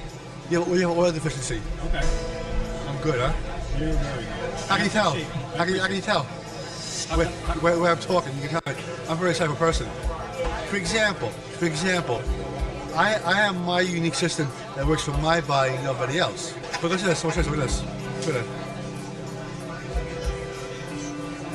Can you show my abs? Can you show my abs real fast? Let me see. Let's get an ab shot. 52 years old, ready? I'm ready. 52, huh? Save some for the stage. You want to know the truth? You want to know the truth? And I'm gonna be honest. You know anybody who's ever known me, whoever came for advice on a trained diet, all came back and thanked me. Awesome. Well, good luck tonight, Al. You want to call me? You want to? All right, thanks. I appreciate it. But listen, I only mean well. I know. And I'm being sincere. I agree. I know. I understand. Thanks. I appreciate it. Hope you I only mean well.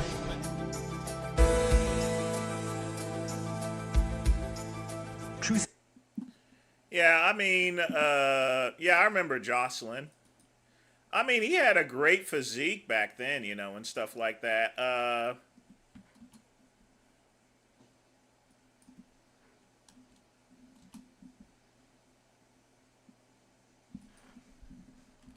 mean, I think there's some videos on him, but, you know, he did have his IFBB Pro card. Although the thing about it is that, well, he didn't look as bad. I'm going to show you guys Jocelyn in just a minute. I'll be right back. I got to flip over my burger. All right. Got to flip the burger.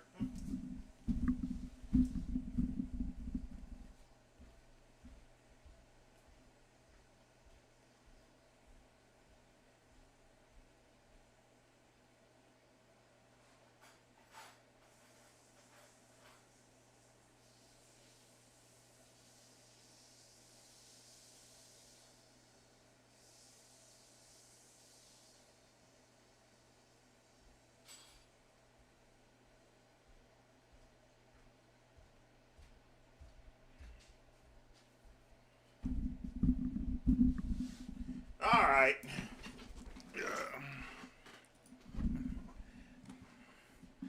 Nah, it's fine. It's fine. I'll show you a video of Jocelyn here. So.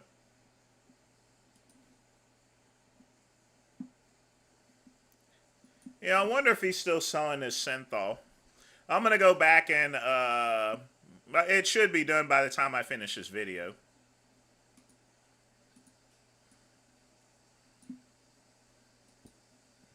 What's going on, guys? This is Waylon Martin with bodybuilding.news.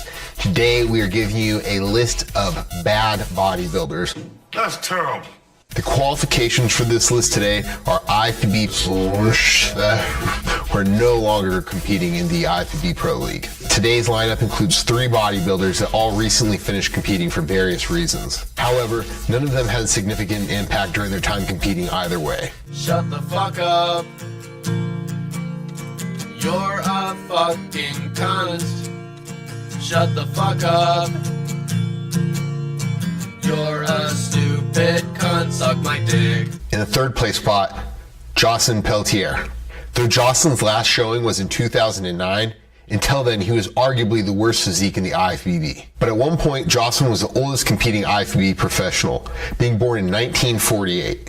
And it would seem age and time were the 2 biggest factors going against Jocelyn, not necessarily a lack of talent. Having competed since 1976, Jocelyn at times has had a decent physique, and this is why he's in the 3rd place position on this list. And although he's never done particularly well in a professional contest, he's competed in over 4 separate decades. So we have to give him accolades for...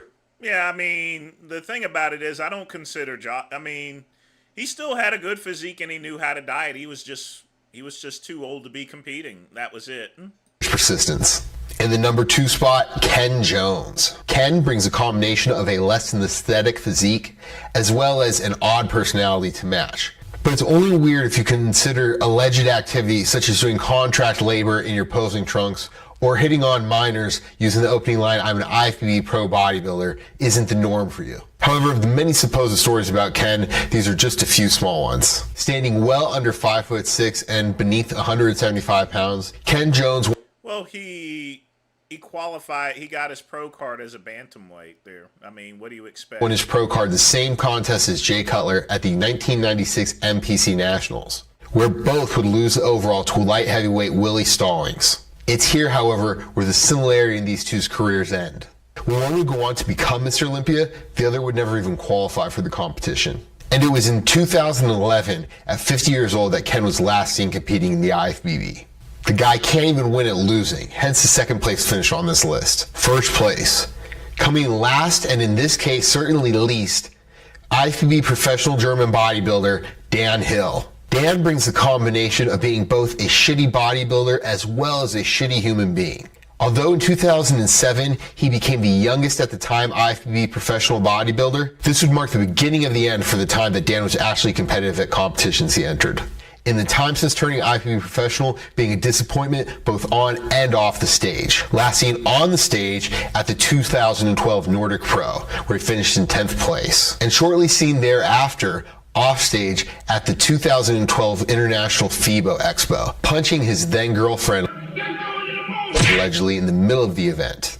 It was at this point Dan stopped competing, ironically announcing his entrance into the sport of MMA. Dan has since lost a significant amount of whatever remaining mass he had, and it will unlikely to ever be seen again competing on an IFBB professional stage. So guys, that's our list of... And we'll no longer see you neither. All right, folks, I'm going to go get my burger, so I'll be right back one more time.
All right.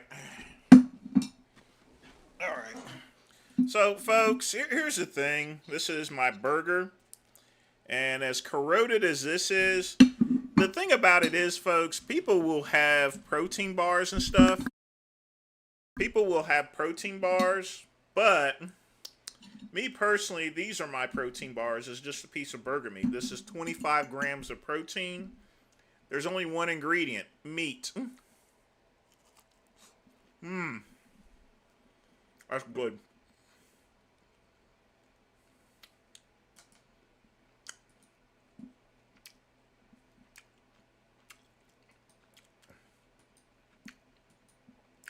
So I have this, and it's more filling too. See, protein bars, they have a lot of stuff in there. I mean, just a lot of strange stuff. This here, I put a little chipotle on it, but I mean, all this is ground beef, and that's it. Nothing else. And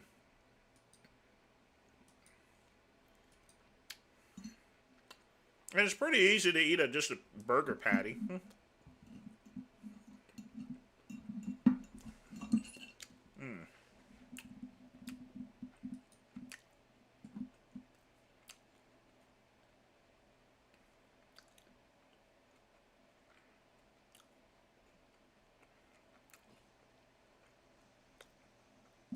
Yeah, I don't put salt on this neither. You don't need to. Burgers are naturally have sodium in it for preservatives. This was a frozen patty, by the way. And you just put it in, and that's it. You're good.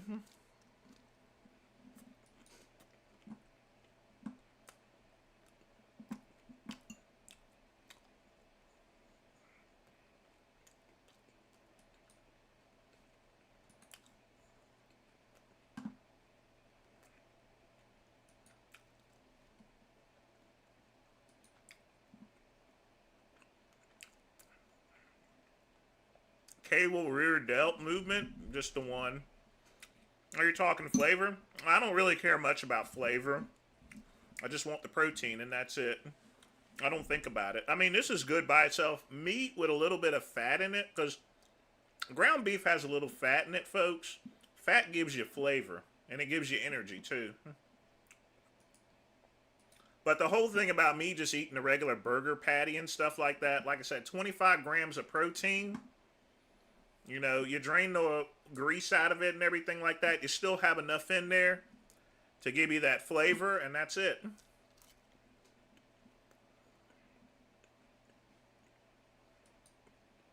Just a regular beef burger, and it's cheaper too than a protein bar.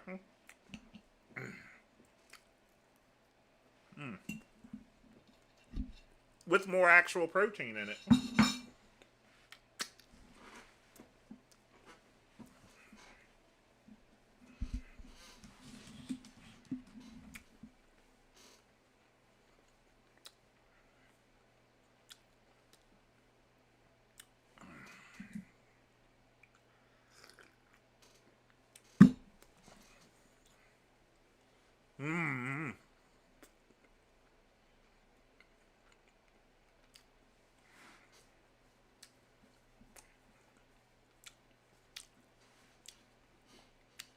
I mean, when it comes to plant-based proteins, they got like 30 or 40 different strange ingredients, nitrates, and stuff like that.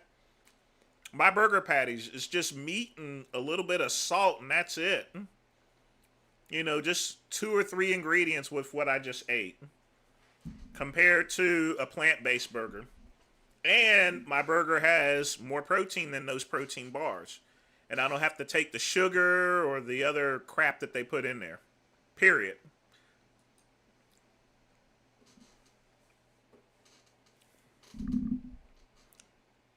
All right, let's take a look and see what we have here.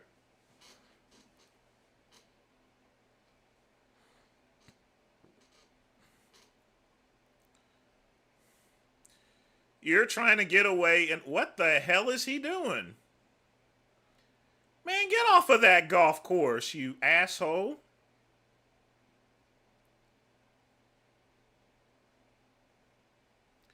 The nigga driving through a golf course. What is wrong with him?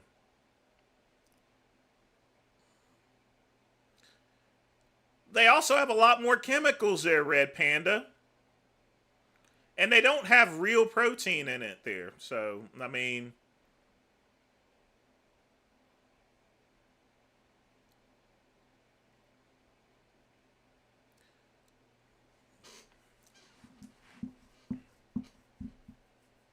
per calorie. I don't work. That's another thing. One beef burger, calories maybe like 150. Less calories than a protein burger. I want the protein, folks. That's it. Well, those are expensive, Red Panda. This is just a buck, you know. That burger meat patty I had, just a buck. From Aldi. You eat that and you got business, all right?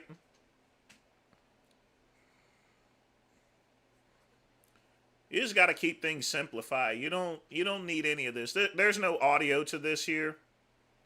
Just an idiot, that's all. This is just fucking nuts.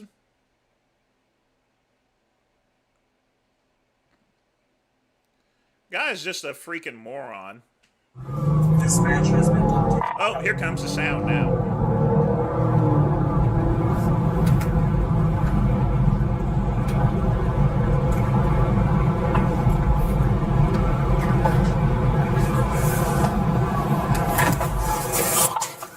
What your big location?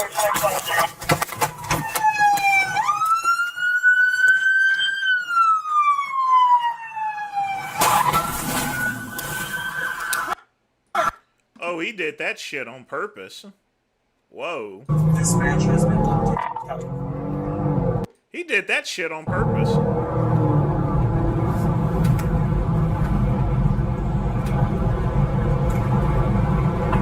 Well, I'm still not eating it, Red Panda. It's not real meat. What your big location?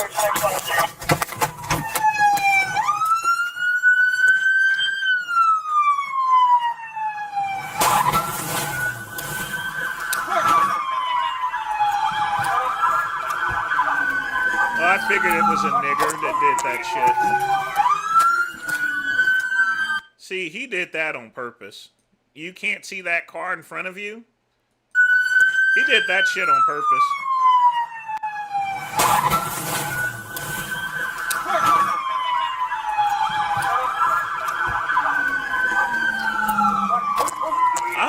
guy's all right in that vehicle. Get out of the car! Just advising they are in pursuit in that area. They're going to be westbound on State Road. We're coming up to you shortly. Dispatch has been done.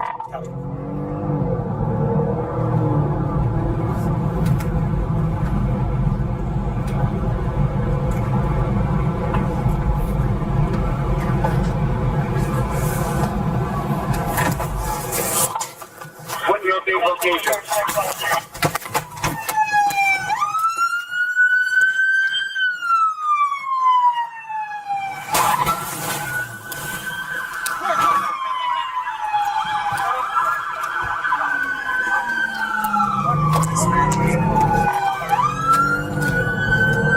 Get out of the car!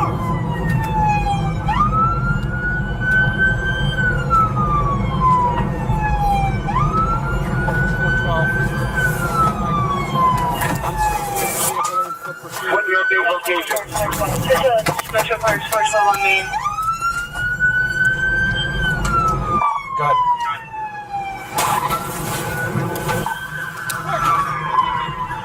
Just advising they are in pursuit in that area.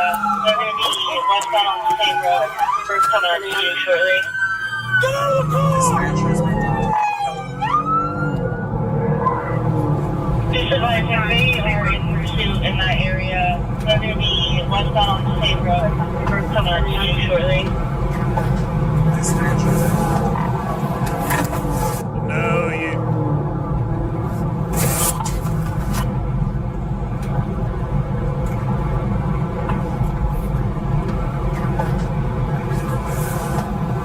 What your big location? What your big location?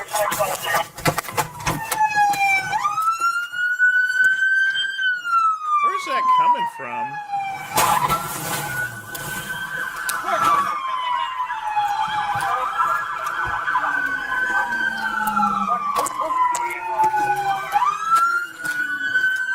Get out of the car!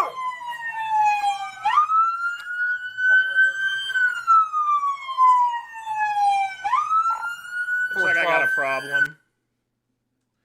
I don't know what happened, but that shouldn't have been doing what it was doing. Weird. Alright, back to the video. I don't know what the hell was going on. Looks like my computer was the problem.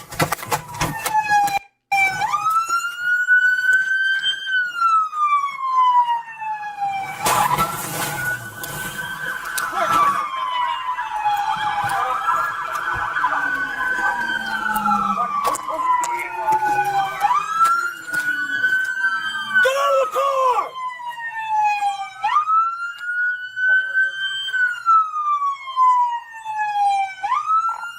412. B-Ray, my cruiser. I'm standing here with the vehicle. They're in foot pursuit.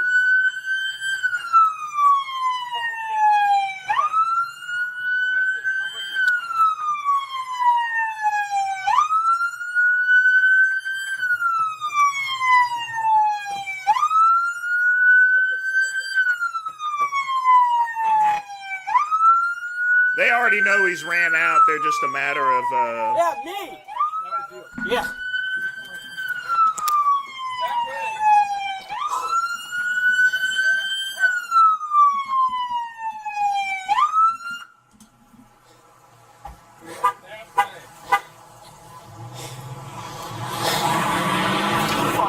You alright? I got out maybe 5 to 10 seconds before. Yeah, he had gotten out of his vehicle just a couple seconds before. He could have been killed. That's the randomness of life there. If he hadn't got out, he'd be dead right now.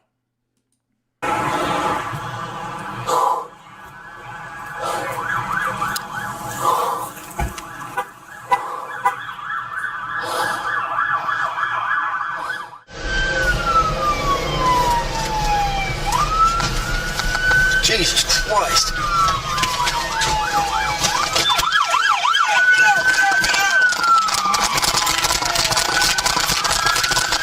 Stop!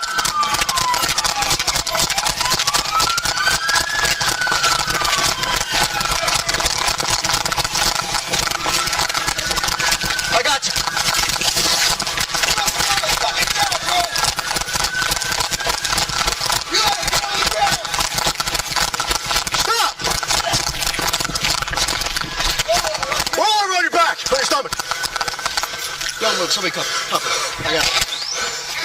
I got it.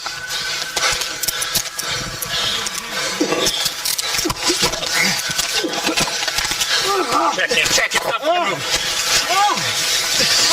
got his hands. Right here. Put cuffs on the right. Go ahead, Regan. You're fine. Shut the fuck up. He's got it. We're good. Okay. All right, shoot for a gun. Nice work. Roll him.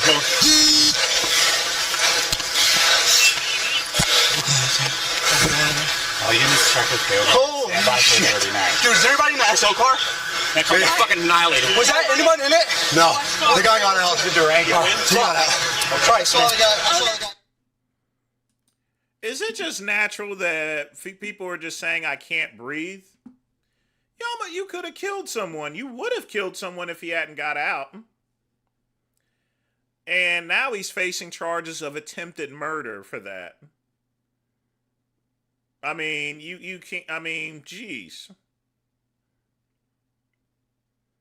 And you want to know why? Because he intentionally ran into that vehicle. That's attempted murder, regardless as to whether he's in the vehicle or not. He's going to do decades in prison. That is just, that's stupid. Attempted murder, fallacious assault, and domestic violence. So this is how you turn a domestic violence case into attempted murder. Now he's going to do decades in prison. I don't know why he would just intentionally try to do that shit for. I mean, hell.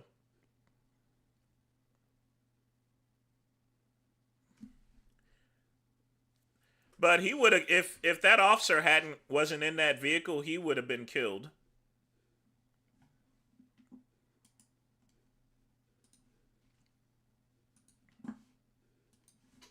That is just nuts.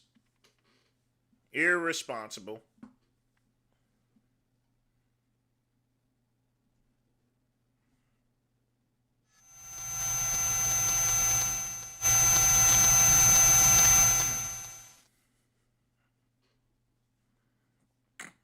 Gonna make the left and go on Clifton towards Wellbrook Junction.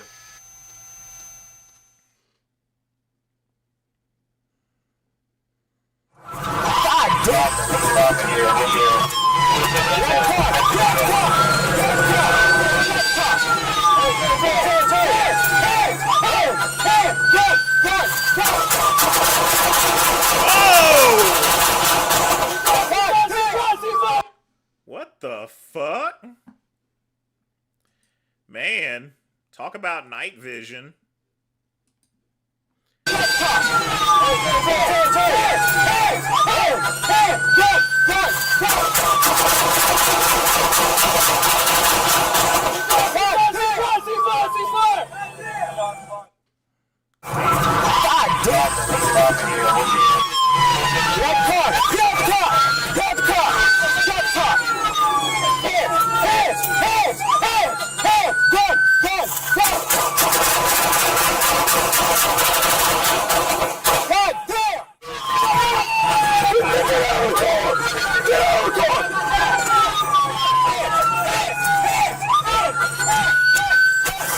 At this moment, he knew he fucked up.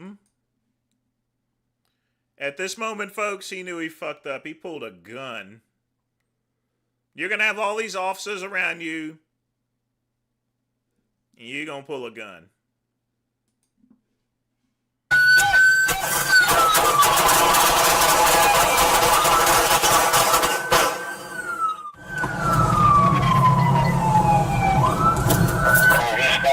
Stopping here.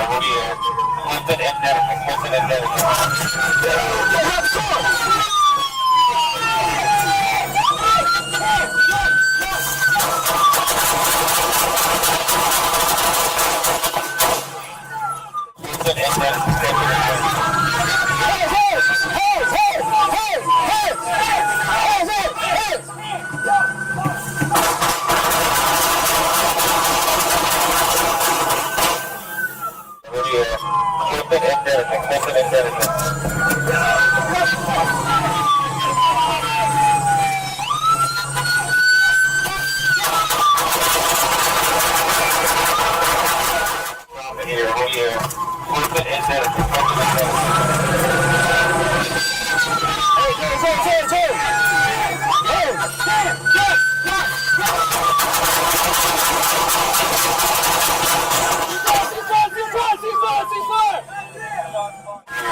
me see your hands! Let me see your hands! Let me see your hands! Let me see your hands! Let me see your hands!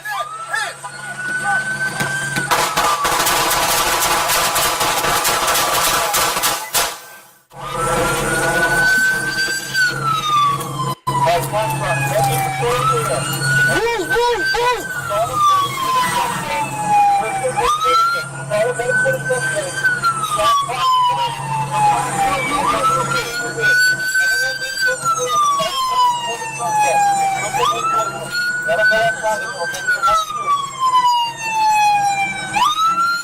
Yeah, I think he's gone. Jeez.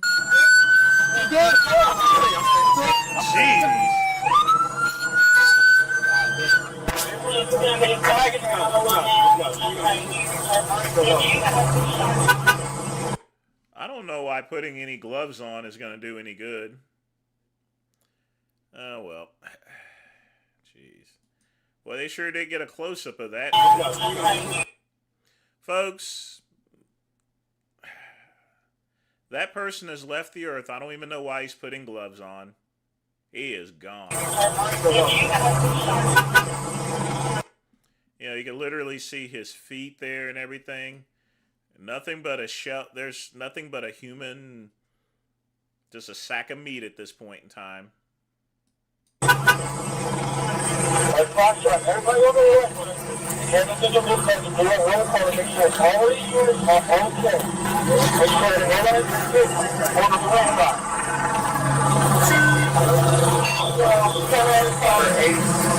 It's a fucking BB gun. It's not even a real gun. It's a BB gun. He pulled a BB gun. 1032, 1032 to signal 13, closing at Denison, 1032 to signal 13, closing at... I don't know why they're giving him CPR for. That guy is dead. Was pronounced dead. Oh, God. He was still alive a little bit, and he was pronounced dead a short time later. So I guess he was still having some life there. I mean, a BB gun. Guy's 42 years old, and all he did was steal a car. That's the thing about decisions in life there, folks. Yeah.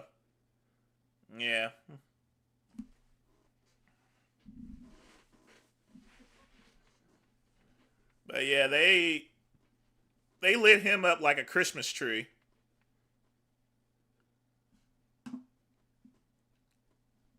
But the good news for the guy that got his car stolen, look, at least they found his truck.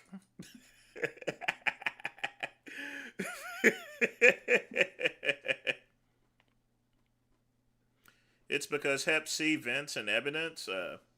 That's not a shame at all. I mean, people just make poor decisions in life, and he made a very poor decision. And, of course, the last vision. But, hey, at least they found his truck. He's just not going to like it when he gets back. What the hell happened? What the fuck?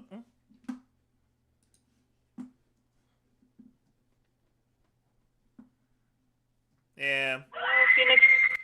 Well, I mean, he could take it over to Mako, and I'm sure they may be able to fix it. Okay, Phoenix 911, what's the address? This is house business or an apartment?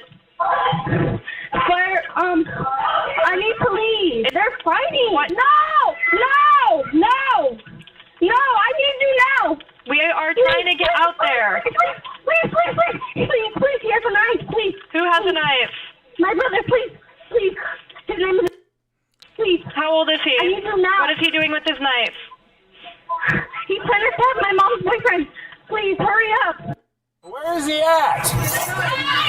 Who else is inside? My son, Okay, so who else is inside? my son. Who else is inside? One person.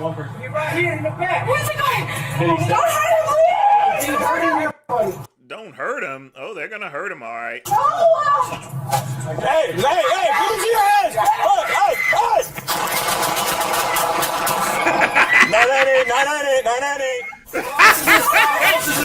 You hear that? They say don't hurt him. Oh boy. Another wild night for someone. They say she's up there saying, "Please don't hurt him." Right here in the back. Where's it going? Don't hurt him, please! He's hurting everybody. No! Hey, give me your hands! Hey! 998! Who else is inside? Who else is inside? One person. He's right here in the back. Where's it going? Did he stab you? Please! He's hurting anybody. No! All right, get back.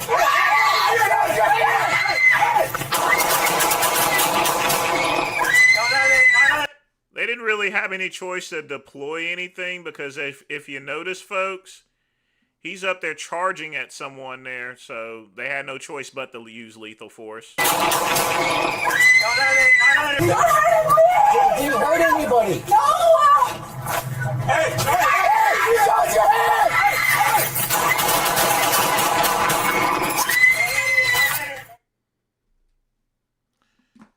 Well, good night. Good night.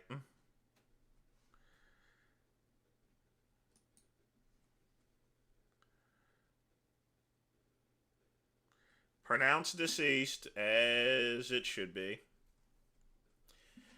Not real funny anymore. Well, like I said, folks, you got to make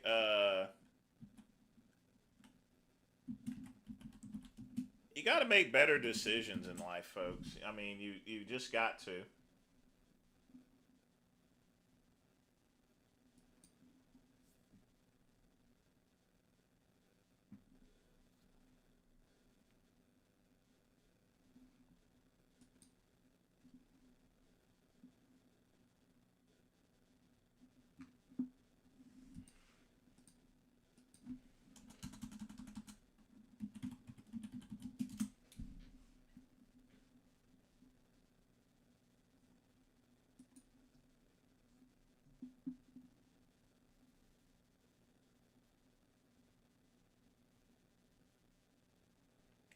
Alright, let's see what we can play. Kaboom, Flappy Bird. Ooh, Rick Dangerous. Yeah, I might have to jam with that there. Little Rick Dangerous. Oh, yeah. Let's play some Rick Dangerous, folks. Y'all probably never heard of it. Rick Dangerous is actually a computer game.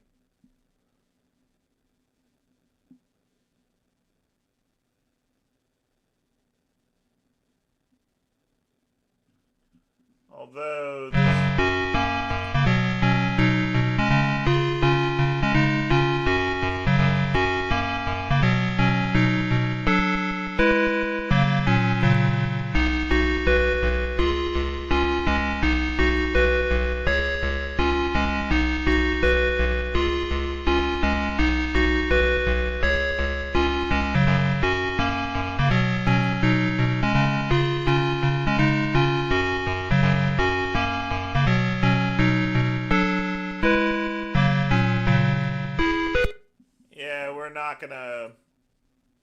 not gonna be able to play Rick Dangerous, but it's quite alright.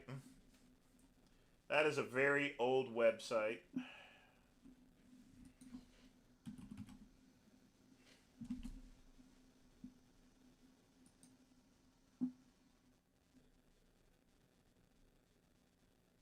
Yeah, it's because Adobe Flash Player is no longer supported.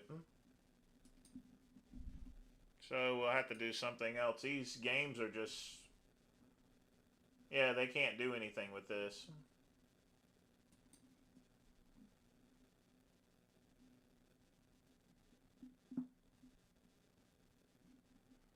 And this one's shitty.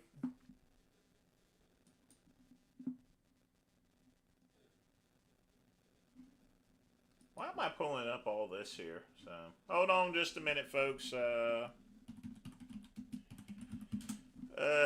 We will get something in.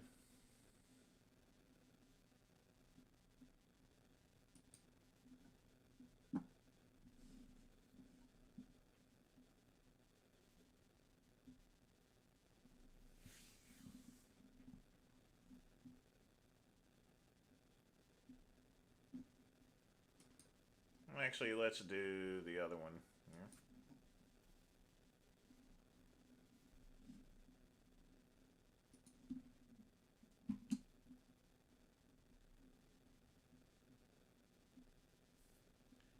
Yeah. KCB, don't leave just yet. We're about to crank it up there. We're gonna do a little bit of gaming. Indeed. Will you cut this out? This page is not working. It's working. Just my computer ain't working. Hold on.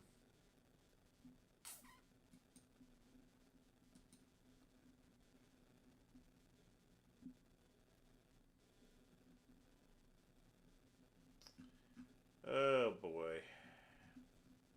But folks, get your questions in while I am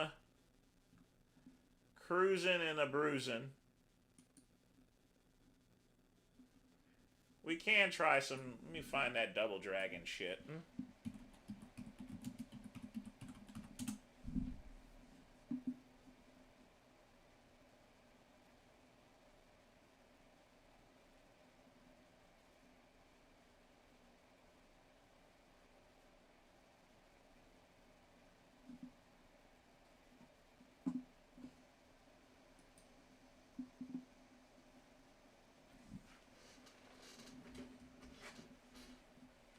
All right. Here we go, folks. Here we go.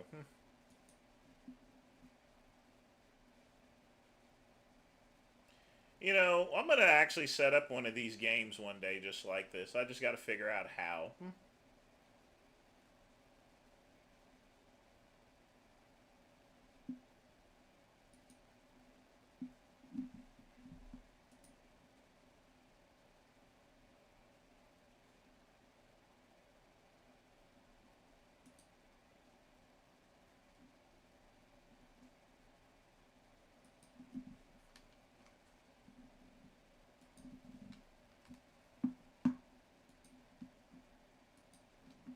Just getting things programmed in.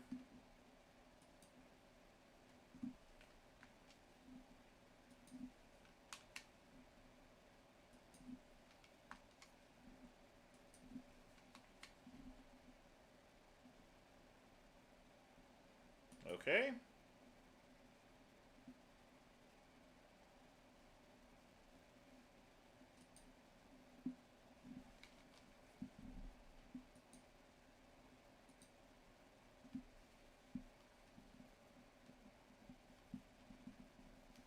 Where is the fucking sound to this?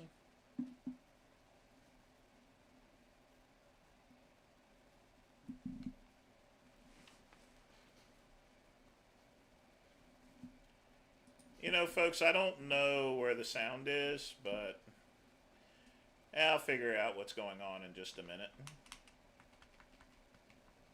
Oh, come on.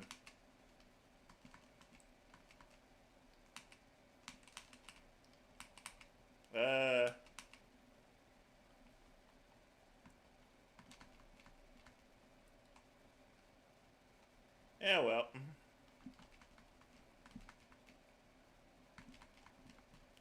Yeah, I'm getting my ass kicked right now.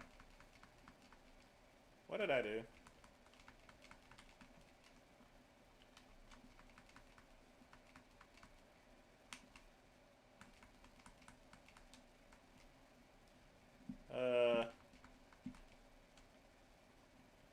Okay, where is the fucking sound to this damn thing?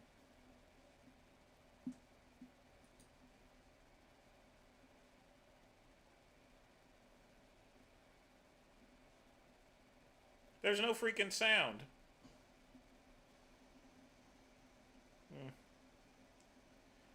Okay. Oh well, we'll continue. Oh, you bitch!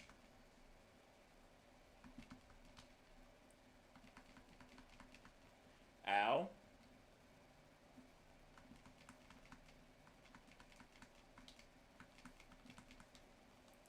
Man, they just whooping my ass.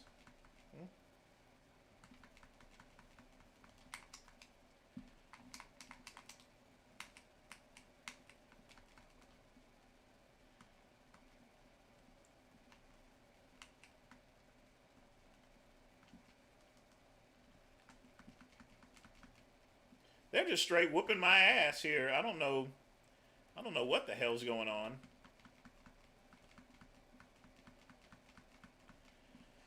One thing's for sure, I don't have any fucking sound. Yeah, I think we're gonna skip that shit. Fuck you, fucking piece of shit. I never liked the arcade version anyway. It's all bullshit.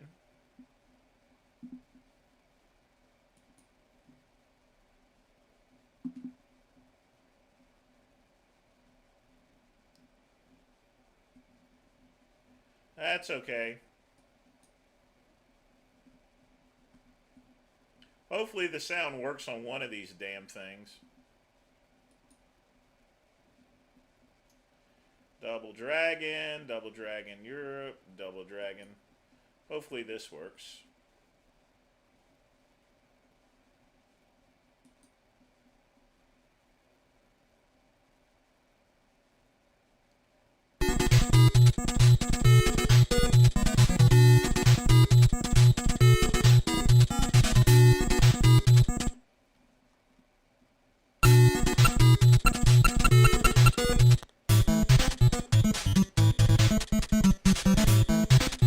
I'm probably gonna get my ass kicked.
All right, let's continue.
How to fix these controllers.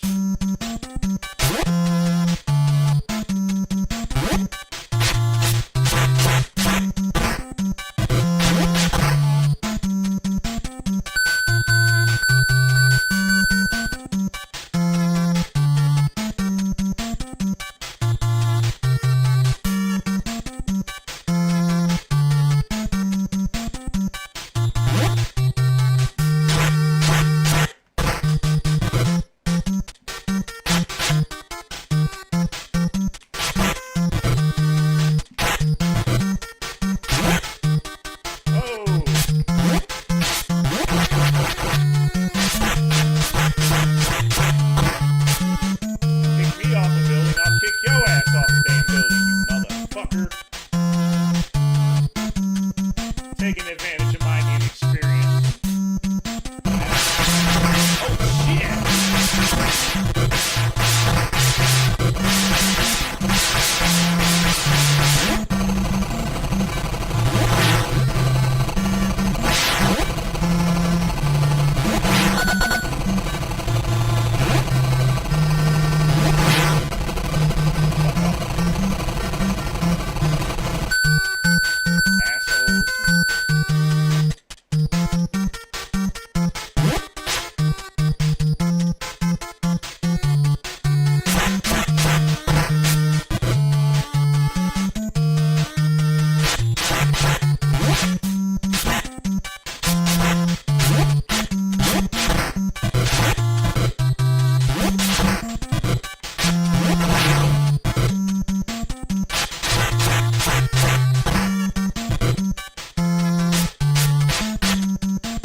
play Punch Out? Oh, yeah. I've not talked to Billy Guns in like 15 years.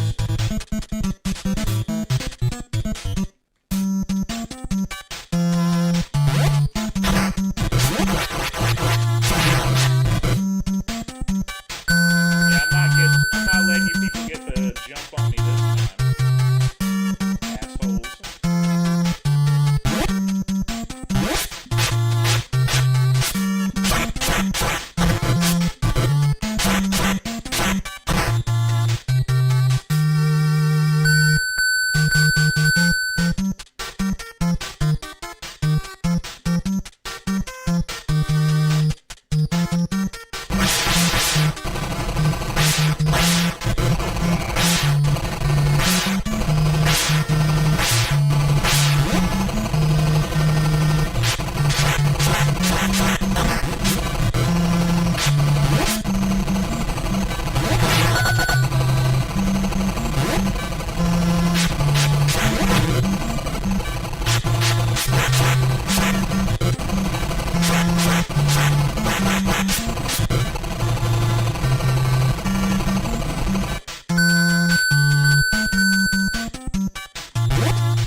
done playing video games. Let's get the music playing. That wasn't too bad, folks. 12 minutes, get your questions in.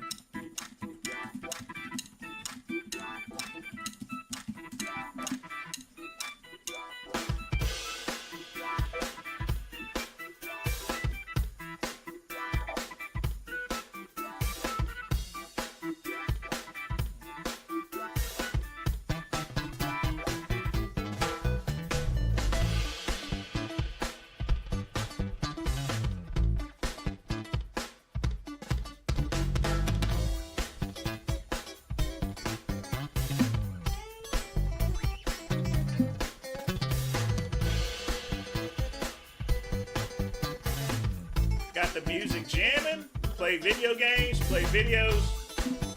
Not too bad, folks. Not too bad.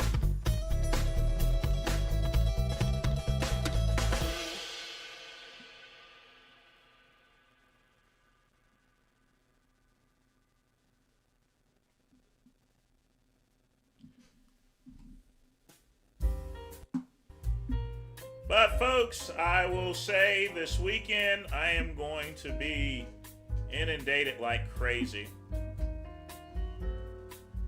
Because I still got to test it out. I don't know. It's going to work, folks. But you just got to put the work in, I guess. And I think I'm going to fix another burger. Why? Because I can. Either that or some sort of burrito type of thing. Yeah, that's what I'm going to do. I'm going to just cook a burrito up. I'm not even going to worry about it. And then, of course, I got to make chili, probably tomorrow or Sunday. Make some burritos with it. That should be fine. Got plenty of cheese, that's for sure. But these are turkey burritos, folks. I don't make, I only make chicken and turkey burritos. The turkey is just good. At this point in time, I'm just used to it. I like the fact that it's lean and it's lean and mean. Packs a lot of protein.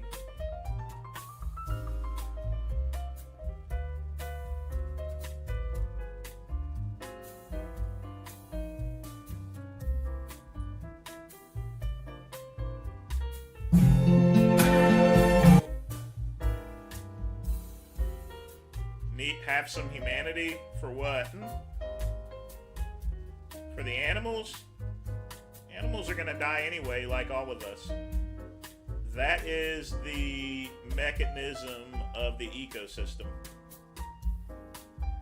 We die, we fertilize the grass. The grass grows from eating us, and then that's it.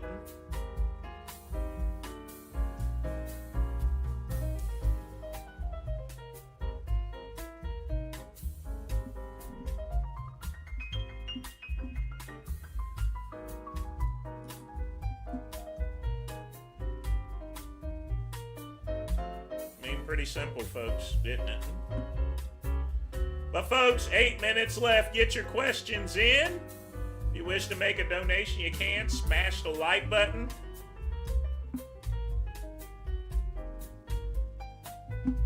Well, I gotta leave at 9, folks. 1, to get some sleep. 2, to meet up with some friends. All right? So it's going to be a mix of the midnight run and the evening run. But I want to make sure that I get the content out from my peoples. All right? That's very important. That way you can see the great one.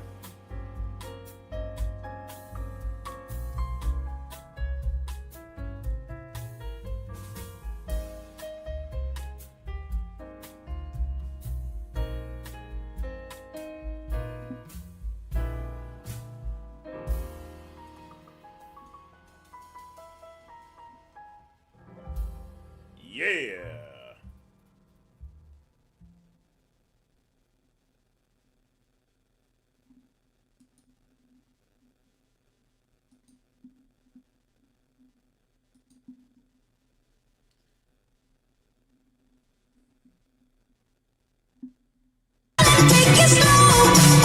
What is this?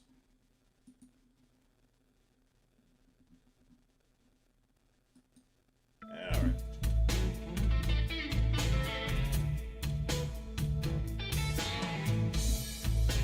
I am not eating any Beyond Burgers.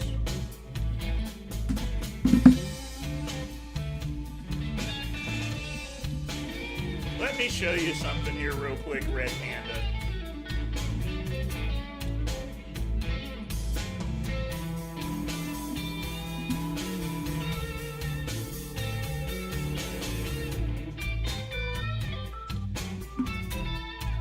first off, it has 4 grams less protein, but that's not the biggest thing I worry about, folks. You see, when you go to the website, you notice that there's no ingredients unless you click on it. The reason being,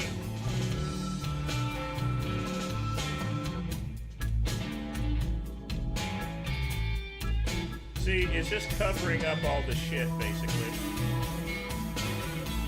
They don't publish the ingredients, so on the website, because they know it's got a bunch of crap in it.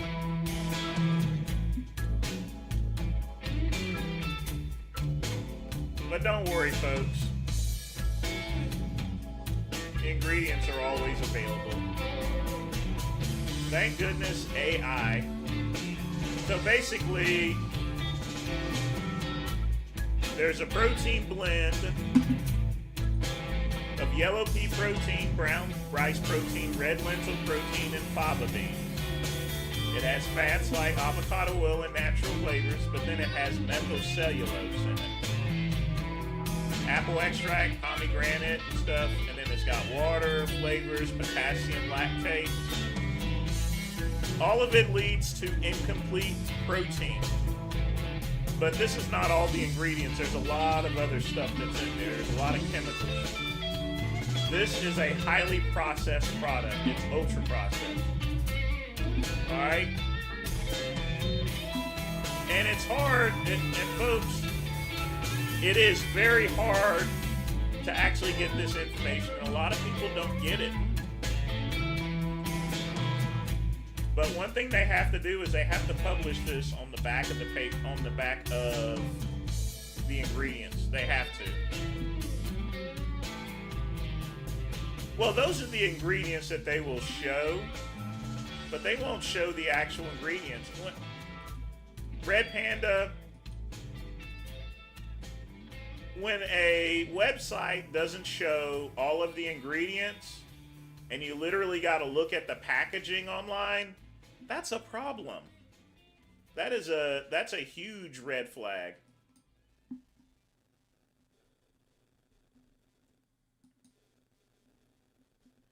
So I'm going to try to enlarge this here so that way we can actually see what we're eating. See, there you go. Yeah, this is not something I want to eat. A lot of ingredients.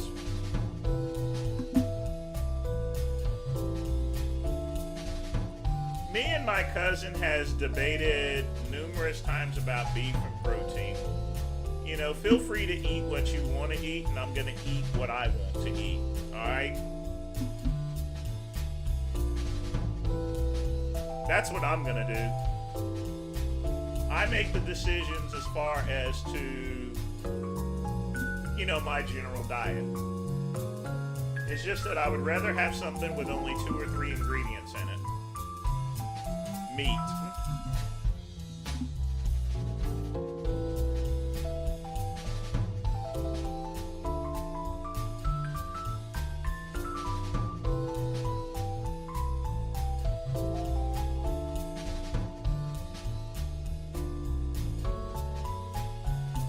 But folks, 2 minutes left. Get your questions in. If you wish to make a donation, you can. Smash the like button.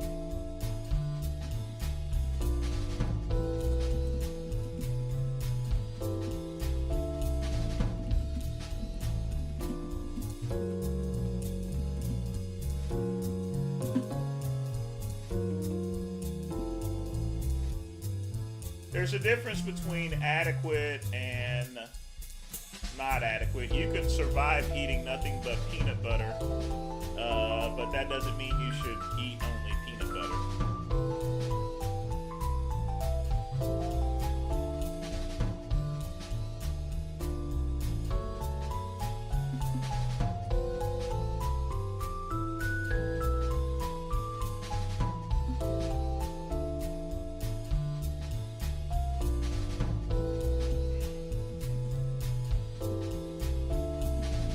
Alright, folks, it is now 9 p.m. And that is the end of the show. I do want to thank Matt for donating. want to thank everybody for joining me. Be sure to tune in next time. Same bat time, same bat channel. And as always, peace and soul.